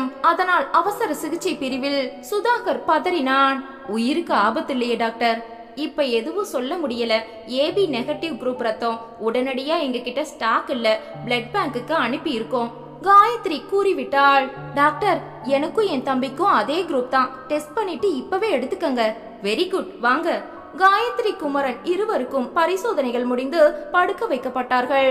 ரத்தம் எடுக்கப்பட்டு அணு உடம்பில் அதே வேகத்தில் செலுத்தப்பட சுதாகர் துவண்டு போய் உட்கார்ந்தான்.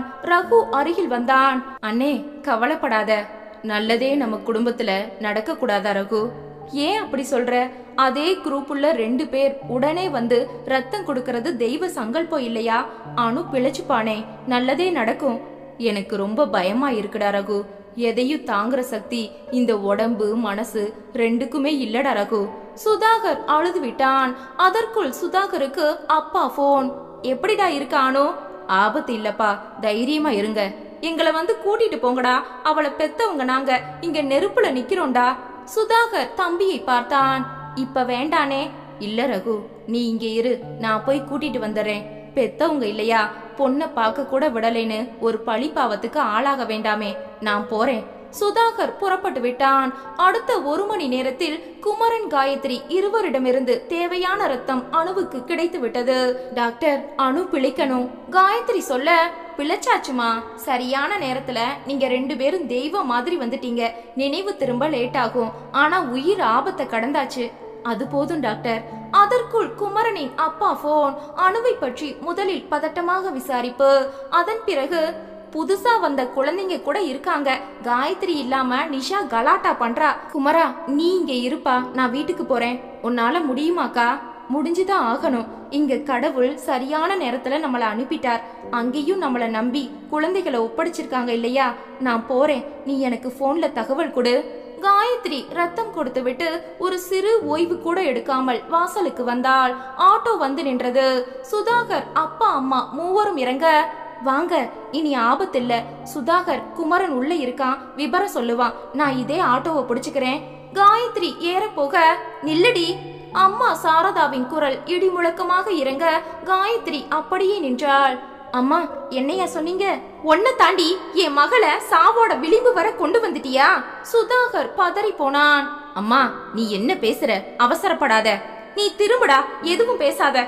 ஒரு ராத்திரி தான் இவ கூட தங்குனா, அது எந்த கதிக்கு ஆளாயிட்டா பாத்தியா? மரணத்தோட வாசல்ல வந்து நிக்கிறா என் மகள். இது வேணுமா? அம்மா, கொஞ்சம் வாய மூடு. உங்க மகளாச்சேன்னு நீங்க 2 பேரும் இங்க வரணும்னு பிடிவாதமா நான் தான் கூட்டிட்டு வந்தேன். ரகு வேண்டாம்னு தான் சொன்னான். இங்க என்ன நடந்திருக்கு தெரியுமா? இனிமே என்ன தெரியணும்டா? நேத்திக்கே முட்டிக்கிட்டேன். அனு அந்த வீட்ல ராத்திரி தங்க வேண்டாம்னு, இந்த ராசி கெட்டவ வாழ்ற இடத்துக்கு என் மகள் போக வேண்டாம்னு தலையா அடிச்சுக்கிட்டேனே. ஒரே நாள்ல காட்டி கொடுத்துடுச்சே. ஒரு தாயோட சொல்ல மதிக்காம மகளை சாவு வரைக்கும் கொண்டு வந்துட்டீங்களே பாவிகளா. காயத்ரி அப்படியே உடைந்து போய் நின்றாள். அம்மா, என்னையும் கொஞ்சம் பேச விடு. இங்க என்ன நடந்திருக்கு தெரியுமா? காயத்ரி அங்கு நிற்க முடியாமல் ஓடி போய் ஆட்டோவில் ஏறிவிட்டாள். ஆட்டோ புறப்பட்டு போக சுதாகர் உடைந்து போனான். ஆவேசமாக அம்மா பக்கம் திரும்பினான். நான் தப்பு பண்ணிட்டேன். அணுவுக்கு ரத்த சேதம்னு சொன்னா நோயாளி நீ பயப்படுவேன்னு இங்க வந்து சொல்லிக்கலாம்னு இருந்தேன். சாக இருந்த அணுவ ரத்தம் கொடுத்து காப்பாத்தினதே இந்த காயத்ரியும் இவ தம்பி குமரனும் தான். தெரியுமா உனக்கு? இவங்க இல்லைனா அணு உயிரோட இல்ல. அப்படிப்பட்ட காயத்ரிய மனச உடைச்சு அனுப்பிட்டியே. இந்த ராசி கெட்ட வரத்தம் என் மகள் உடம்புல புகுந்தாச்சா? கடவுளே, இனிமே என்னெல்லாம் நடக்க போகுதோ? சுதாகரால் நிற்க முடியவில்லை. எப்படி பேசினாலும் மடக்கி பேசும் அம்மா. சுதாகர் குமரனிடம் வந்தான். ஏன் பதட்டப்படுறீங்க சுதாகர்? நான் உங்க கால்ல விழறேன் குமரன், என்ன மன்னிச்சிடுங்க. எதுக்கு? எங்க வீட்டு பெண்ணுக்கு நீங்களும் காயத்ரியும் உயிர் பிச்சை கொடுத்தீங்க. ஆனா எங்க அம்மா உங்க வீட்டு பெண்ணோட உயிரை எடுத்துட்டு தான் போவாங்க. புரியல? வாசலில் நடந்ததை சுதாகர் சொல்ல குமரன் முகம் மாறிக்கொண்டே வந்தது. காயத்ரி போய் ஆட்டோல ஏறினாங்க. நீங்க உடனே போங்க குமரன். சரி, அணுவை நீங்க பாத்துக்கங்க, நான் இப்பவே போறேன். அக்கா தெளிவுள்ளவதான். குமரன் வேகமாக புறப்பட்டு வாசலுக்கு வந்து காரில் ஏறினான். அனைத்தையும் கேட்டுக்கொண்டிருந்த ரகு அம்மாவிடம் வந்தான். இப்ப அணுவுக்கு அற்புதமான ஒரு வாழ்க்கை வந்திருக்குமா? குமரனோட அக்காவை நீ இத்தனை பேசின பிறகு குமரன் நிச்சயமா அணு கழுத்துல தாலி கட்ட மாட்டார். அணு மனசொடைஞ்சு போக போறா. உன் மகளையும் நடப்பணமா மாத்த போறியா? போறான். இந்த குமரன் இல்லைன்னா வேற மாப்பிள்ளையா இல்ல? ரகு, நிறுத்து. இவ அம்மாவே இல்ல. இவ கூட நம்ம வாழ்ற ஒவ்வொரு நொடியும் நரகம். காயத்ரி ராசி கட்டவ இல்ல, இவதான் ராட்சசி. அணு பிழைச்சு வீட்டுக்கு வரட்டும், நான் ஒரு முடிவு எடுக்கிறேன். சுதாகர் இப்படி எப்போதும் பேசியதில்லை. அப்பாவே மிரண்டு போய் பார்த்தார். ரகு, நீ பாத்துக்கோ, நான் வர்றேன். அண்ணே, எங்க போற? எனக்கும் என் குழந்தைக்கும் வேற ஒரு நிரந்தர இடம் தேடணும். அதே நேரம் காயத்ரி வீட்டிற்குள் நுழைந்தாள். கண்ணீரை அடக்க படாத பாடு பட்டு கொண்டிருந்தாள். அப்பா அம்மா ஓடி வந்தார்கள். அணு எப்படி இருக்கா காயத்ரி? காயத்ரி சட்டென தன் முகத்தை மாற்றிக்கொண்டு, பிழைச்சிட்டாப்பா. நானும் குமரனும் ரத்தம் கொடுத்தோம், ஆபத்தை கடந்துட்டானோ. காயத்ரியின் குரலை கேட்டதும் நிஷா தலை தெறிக்க ஓடி வந்து அவளை கட்டி கொண்டது. ஏதேதோ மழலையில் புலம்பி அழுது காயத்ரி தூக்கி கொள்ள அவளை முத்தமிட்டு அவளை விட்டு விலகாமல் பசை போல ஒட்டி கொண்டது. அம்மா, சில பேரோட கண் திருஷ்டி பொல்லாதது இல்லையா? ஆமாண்டி காயத்ரி. அதே மாதிரி சில பேரோட ராசியும் கூட ரொம்ப மோசமா இருக்குமோ? இருக்கலாம், நமக்கு தெரியாது. நீ என்ன சொல்ல வர்ற? அனு நல்லா இருந்தா ஒரு ராத்திரி இங்க தங்கி காலையில போனா விபத்து நடந்திருக்கு. காரணம் யாரோட ராசி? நீ என்ன சொல்ற காயத்ரி? காயத்ரி உடைந்து அழுதாள். என்னம்மா ஏன் அழற? 7 நாள்ல தாலிய அறுத்தவனா? ஏன் மோசமான ராசிதான் அந்த பொண்ண இந்த நிலைமைக்கு கொண்டு போயிருக்கா. அப்பா அம்மா ஆடி போனார்கள். காயத்ரி என்ன உளர்ற? இது உளறல் இல்லப்பா, உண்மை. யோசிச்சு பார்த்தா இது சரிதான்னு தோணுது. நீ இப்படி எல்லாம் பேச மாட்டியே காயத்ரி. உன்னை யாராவது புண்படுத்தினாங்களா? குமரன் காரை விட்டு இறங்கி உள்ளே வந்தான். கண்ணீருடன் காயத்ரி நிற்பதை பார்த்தான். என்ன நடக்குது இங்க? அம்மா பதட்டமாக விபரம் சொல்ல, அனுவோட அம்மா தான் அக்காவை வாசல்ல நிக்க வச்சு பேசக்கூடாது எல்லாம் பேசி இருக்கு. சுதாகர் சொன்னார். நான் தான் பதட்டமா ஓடி வர்றேன். என்னக்கா நீ எவ்வளோ ஒருத்தி பேசுறத நீயே சீரியஸா எடுத்துக்கிற? அனு பிழைக்கவே நீதான காரணம்.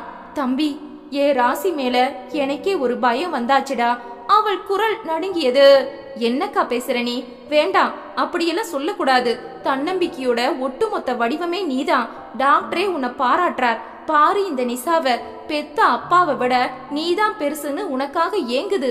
விடுக்கா, ஒரு முட்டாள் பொம்பளை பேசுறதுக்கு முக்கியத்துவம் தர வேண்டாம். இது வேண்டாம் தம்பி. என்ன சொல்ற? இந்த கல்யாணமே வேண்டாம்னு சொல்றியாக்கா? அப்பா அம்மா அதிர்ந்து போனார்கள். இல்லப்பா, நான் அப்படி சொல்லல. கல்யாணம் கண்டிப்பா நடக்கணும். ஆனா நானும் அனுவும் ஒரே வீட்ல இருக்க கூடாது. இந்த ராசி கெட்டவ வாழ்ற வீட்ல அனு உள்ள வரக்கூடாது. குமரன் ஆடி போனான். ஒரு ராத்திரி தங்குனதே உயிரை பறிக்க பாத்திருக்கு. நிரந்தரம்னா அனு வாழணும் இல்லையா? என்னக்கா உளர்ற? நீ எங்க போவ? ஒரு புது இடம் பார்த்து அதுல வச்சு காப்பகத்தை நான் நடத்திட்டு அங்கேயே இருந்துடுறேன். என் காத்து கூட அணு மேல படக்கூடாது. நான் ஒப்புக்க மாட்டேன். நீ போக போறியா? நிச்சயமா. என் தம்பியும் அவன் மனைவியும் சந்தோஷமா வாழணும்னா நான் போயே ஆகணும்.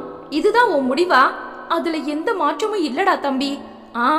யாரோ ஒரு கேடுகட்டவ சொன்னது உனக்கு முக்கியமா போச்சா? நாங்க பெருசா தெரியல. உன்னை பிரிஞ்சு நாங்க எப்படி இருப்போம்னு நீ நினைக்கவே இல்ல. தம்பி, பிரிவுகள் தற்காலிகமா இருக்கணும். ராசி நிரந்தர பிரிவை உண்டாக்க கூடாது. அக்கா, அப்படி எதுவும் இல்ல. திரும்ப திரும்ப அப்படி சொல்லாதக்கா. அதுதானடா உண்மை. அவளது அழுத்தம் கண்டு இருவரும் தத்தளித்தார்கள். சரி, ஓ முடிவை நீ சொல்லிட்ட. இப்ப ஏன் முடிவை நான் சொல்றேன். நிமிர்ந்தாள் காயத்ரி. அனுவ நான் கல்யாணம் பண்ணிக்க போறதில்ல. குமரா, அந்த முடிவை நானும் எடுத்தாச்சு. அப்படி சொல்லாதடா.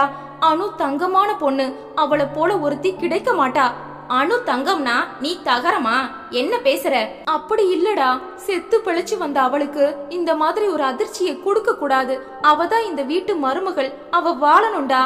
இல்லக்கா, உனக்கு ஒரு பிடிவாதம் இருக்கிற மாதிரி எனக்கும் இருக்க கூடாதா?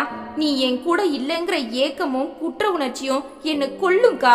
அணுவை பார்க்கும் போதெல்லாம் எங்க அக்காவை பிரிச்சவ இவதானேன்னு மனசு ஏலமிடும். அதுக்கு பிறகும் அவ கூட என்னால சந்தோஷமா வாழ முடியுமா? சொல்லுக்கா. அம்மா குறுக்கிட்டாள். ஆமா காயத்ரி, குமரன் சொல்றது நியாயம் தானே. அவங்க அம்மாக்கு இந்த சம்பந்தம் பிடிக்கல போல.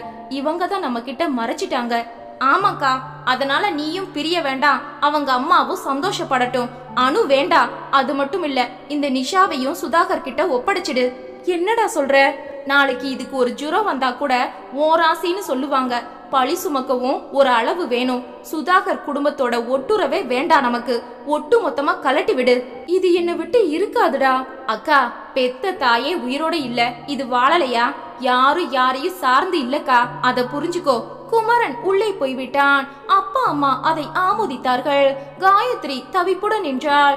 மறுநாள் காலை அணுவுக்கு முழுமையாக நினைவு திரும்பி விட்டது. பக்கத்தில் ரகு மட்டும் இருந்தான்.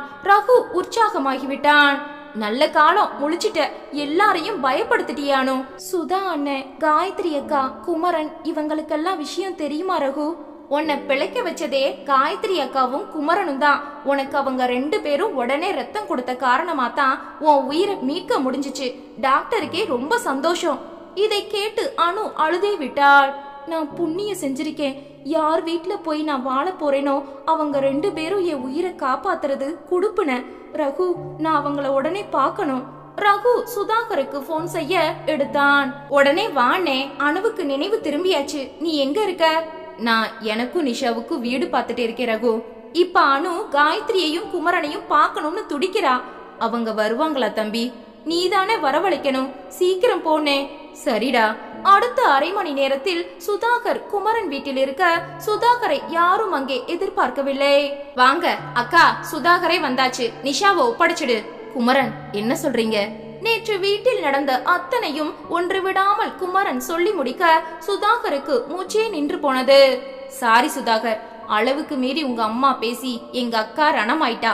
எங்களை வாழ வைக்க அவ என்ன முடிவெடுத்திருக்கா தெரியுமா? என்னை விட்டு பிரியறதுன்னு. அவ ராசி தன் தம்பி மனைவிய பாதிக்க கூடாதுன்னு புலம்புறா. தெளிவா இருந்த அவ மனசுக்குள்ள ஒரு உளைச்சல் உண்டாகி, சாரி, எங்க அக்காவை இழக்க நான் தயாரா இல்ல. அணுவை எனக்கு பிடிச்சிருக்கு, நோ டவுட். ஆனா எங்க அக்காவை விட இந்த உலகத்துல எதுவுமே எனக்கு உசத்தி இல்ல. குமரனின் குரல் இடறியது. நான் பேசுறத கொஞ்சம் கேளுங்களேன் குமரன். வேண்டாமே. உங்க தங்கச்சி வாழணும்னு நீங்க துடிக்கிற மாதிரி எங்க அக்கா நிம்மதியா வாழணும்னு நான் நினைப்பேன் இல்லையா? அனு இங்க வாழ வந்து எங்க அக்காவும் கூடவே இருந்தா உங்க அம்மா அக்காவை குத்தி கிழிப்பாங்க. உறவுன்னு உண்டான பிறகு உதற முடியாது. தர்ம சங்கடம் எதுக்கு? பிரிஞ்சிடலாம். சுதாகர் நிமிர்ந்து காயத்ரியை பார்த்தான். அவள் எதுவும் பேசவில்லை. கண்களில் கண்ணீர் முட்டி நின்றது. நிஷா அவள் தோளில் சாய்ந்து உறங்கிக் கொண்டிருந்தது. அருகில் வந்தான் சுதாகர். குடுங்க காயத்ரி, அவ தூங்குறா, அழுவா. வேற வழி இல்லையே. மத்தது அவ தலையெழுத்து. இவளுக்கு பாசம் காட்ட யாராவது வந்தா அது நிலைக்கிறது இல்ல. ரஞ்சினி எந்த நேரத்துல இவளை பெத்தாலோ. கொடுங்க. ஏறத்தாழ பறித்தே விட்டான். அது விழித்து விட்டது. அவனிடம் போக மெல்ல அடம் பிடித்து காயத்ரியின் கழுத்தை கெட்டியாக கட்டி கொண்டது. கதறியது. வாமா, நான் மட்டும்தான் உனக்கு சாசுவதம். வா. குரலை உயர்த்தினான். குழந்தை இன்னும் மிரண்டு அழுகை அதிகமாக ஒரு மாதிரி முகமெல்லாம் சிவந்து பார்க்கவே பயம் வர காயத்ரி தாழ முடியாமல் சுதாகரிடமிருந்து குழந்தையை பறித்தாள். போங்க, இவ என்கிட்டயே இருக்கட்டும். பெரியவங்க ஈகோல அடிக்கிற கூத்துல இந்த பிஞ்சோட உயிரை பறிக்க பாக்குறீங்களா?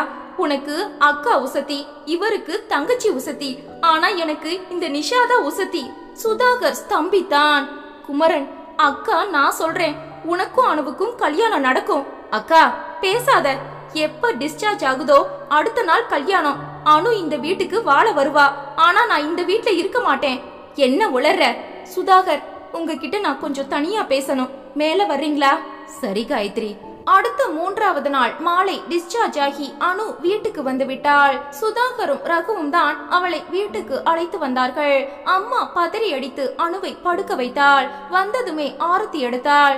நல்ல ரெஸ்ட் எடு, உன்னை அம்மா நான் பாத்துக்கிறேன். பிழைச்சு வந்தியே, அது போதும். அனு எதுவும் பேசாமல் படுத்து விட்டாள். நாளைக்கு காலையில 6 மணிக்கு அனு செக்கப்புக்கு போகணும். ரகு சொல்ல, அத்தனை சீக்கிரம் எதுக்கு? டாக்டர் வர சொன்னா மாட்டேன்னு சொல்லுவியா? நான் கூட்டிட்டு போறேன். தேவையில்ல, நாங்க 2 பேரும் கூட்டிட்டு போறோம். அனு, இப்ப ரெஸ்ட் எடுமா. காலையில 4 மணிக்கு எழுந்து குளிச்சுடு. 5க்கு புறப்படணும். சுதாகர் சொல்ல, சரிண்ணா. இத பாரு அனு, ராசி இல்லாதவங்க சவகாசம் நமக்கு வேண்டாம். இதையெல்லாம் ஒரு கெட்ட கனவா நினைச்சு மறந்துடு. உன்னை நல்ல இடத்துல நாங்க கட்டி கொடுக்கறோம். அனு பதிலே பேசவில்லை. டேய் சுதா, குழந்தை எங்கடா? காயத்ரி கிட்ட இருக்கு. அவளையும் கூட்டிட்டு வந்துடு. இனிமே அங்க விட்டு வைக்காத. குழந்தைக்கு ஆபத்து வந்துட போகுது. நாளைக்கு வருவாமா. காலை 4 மணிக்கே எழுந்து குளித்து மூவரும் தயாராகி ரகு ஏற்கனவே யாருக்கும் தெரியாமல் 3 பைகளை பைக்கில் வைக்க ஆட்டோவும் வர ரகு பைக்கிலும் சுதாகரும் அணுவும் ஆட்டோவிலும் புறப்பட்டார்கள். பகல் 10:30 தாண்டியும் போனவர்கள் வரவில்லை. அம்மா புலம்ப தொடங்க சரியாக 12 மணிக்கு வாசலில் 2 கார்கள் வந்து நிற்க குமரன் அணு ஒரு ஜோடி, சுதாகர் காயத்ரி ஒரு ஜோடி. காயத்ரி இடுப்பில் நிஷா, அடுத்த காரில் குமரனின் அப்பா அம்மா, பைக்கில் ரகு. அம்மா அலறிவிட்டாள். இது என்ன கோலம்? கல்யாண கோலம். யாரும் பேசாதீங்க, நான் பேசிக்கிறேன். சுதாகர் ஆரம்பித்தான். நானும் காயத்ரியும் கூடி ஒரு முடிவெடுத்துட்டோம். நீ அளவுக்கு மீறி காயத்ரிய ரணமாக்கிட்ட. ஆனா தன் தம்பிக்கு அனுதா மனைவின்னு காயத்ரி முடிவெடுத்தாச்சு. அதே சமயம் அந்த வீட்ல இருக்க காயத்ரிக்கு விருப்பமில்ல. குமரனும் விட போறதில்ல. அடுத்தபடியா நிஷா என்ன தீர்வு? காயத்ரி கிட்ட நிஷா முதல் சந்திப்புல ஒட்டிக்கிட்ட போதே நிஷாவுக்கு ஒரு அம்மா கிடைச்சாச்சுன்னு நான் சந்தோஷப்பட்டேன். அதுக்காக நிஷாவோட அம்மா எனக்கு மனைவியா இருக்கணும்னு அவசியம் இல்ல. அனைவரும் புரியாமல் பார்க்க, காயத்ரி தனியாவும் வாழ முடியாது. அவளை நம்பி நிஷா உட்பட பல குழந்தைகள்.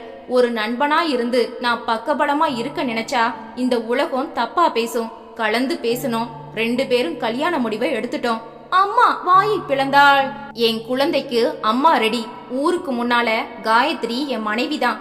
உள்ள நாங்க என்ன ஒரு புனிதமான வாழ்க்கை வாழ போறோம்னு எங்க மனசுக்கு மட்டும்தான் தெரியும். அத மத்தவங்களுக்கு நாங்க சொல்லி புரிய வைக்க வேண்டிய அவசியமே இல்ல. திரும்பினான் சுதாகர். குமரன், பெரிய ஒரு வீடு பார்த்தாச்சு. அதுதான் காப்பகமும் கூட. நானும் காயத்ரியும் குழந்தைகளோட வாழ போற இடமும் அதுதான். இப்போ உங்க அக்காவை பிரிய சம்மதிப்பீங்களா இல்ல மாட்டேன்னு பிடிவாதம் பிடிப்பீங்களா? சேச்சே, உங்களை விட ஒரு உன்னதமான துணை அக்காவுக்கு இந்த உலகத்துல கிடைக்குமா? ரகு அருகில் வந்தான். பிரமாத அண்ணே. அம்மா பேச வாயை திறக்க அனு அருகில் வந்தாள். வேண்டாமா, நீ எதுவும் பேசாத. உனக்கு பேசுற தகுதியும் இல்ல. நாங்க யாரும் அதை கேக்குற நிலைமையில இப்ப இல்லவும் இல்ல. நாங்க புறப்படுறோம். குமரன் திரும்பினான். என்ன அனு, உங்க அம்மாவுக்கு நன்றி சொல்லு. அவங்க எதிர்ப்பு தான 2 ஜோடிகளை உருவாக்கி இருக்கு, சரியா? அப்பா வேதனையுடன் பார்த்தார். ரகு முன்னால் வந்தான். புள்ளைங்க சந்தோஷமா வாழ பெத்தவங்க தன் முழு சம்மதத்தையும் தரணும். புள்ளைங்க மனச உடைச்சு போடவே சில பெருசுங்க பூமியில அவதரிக்குது. சொன்னபடி பெட்டியுடன் ரகு வெளியே வர, நீ எங்கடா போற? மாசத்துல 29 நாளும் வெளியூர் வேலை. ஒரே ஒரு நாள் 1 மணி நேரம் மட்டும் இங்க வருவேன். அதுக்கு மேல தாங்காது தாயே, நான் வர்றேன். கார்களும் பைக்கும் சரக் சரக்கென புறப்பட்டு போக சாரதா உடைந்து போய் கணவரை பார்க்க, கடவுள் எனக்கு மட்டும் ஏன் இந்த ஆயுள் தண்டனையை கொடுத்துட்டான்னு தெரியலையே. சாரதா, மருமகளை வாழ விடல. மருமகள் பெத்த குழந்தையையும் பாத்துக்க பிடிக்கல. இப்ப மகளோட ஆசையையும் மோசமான காரணத்தை சொல்லி நிறுத்த பார்த்த. இப்ப நாம அனாதையா நிக்கிறோம். சாரதா விக்கித்து போய் நின்றாள்.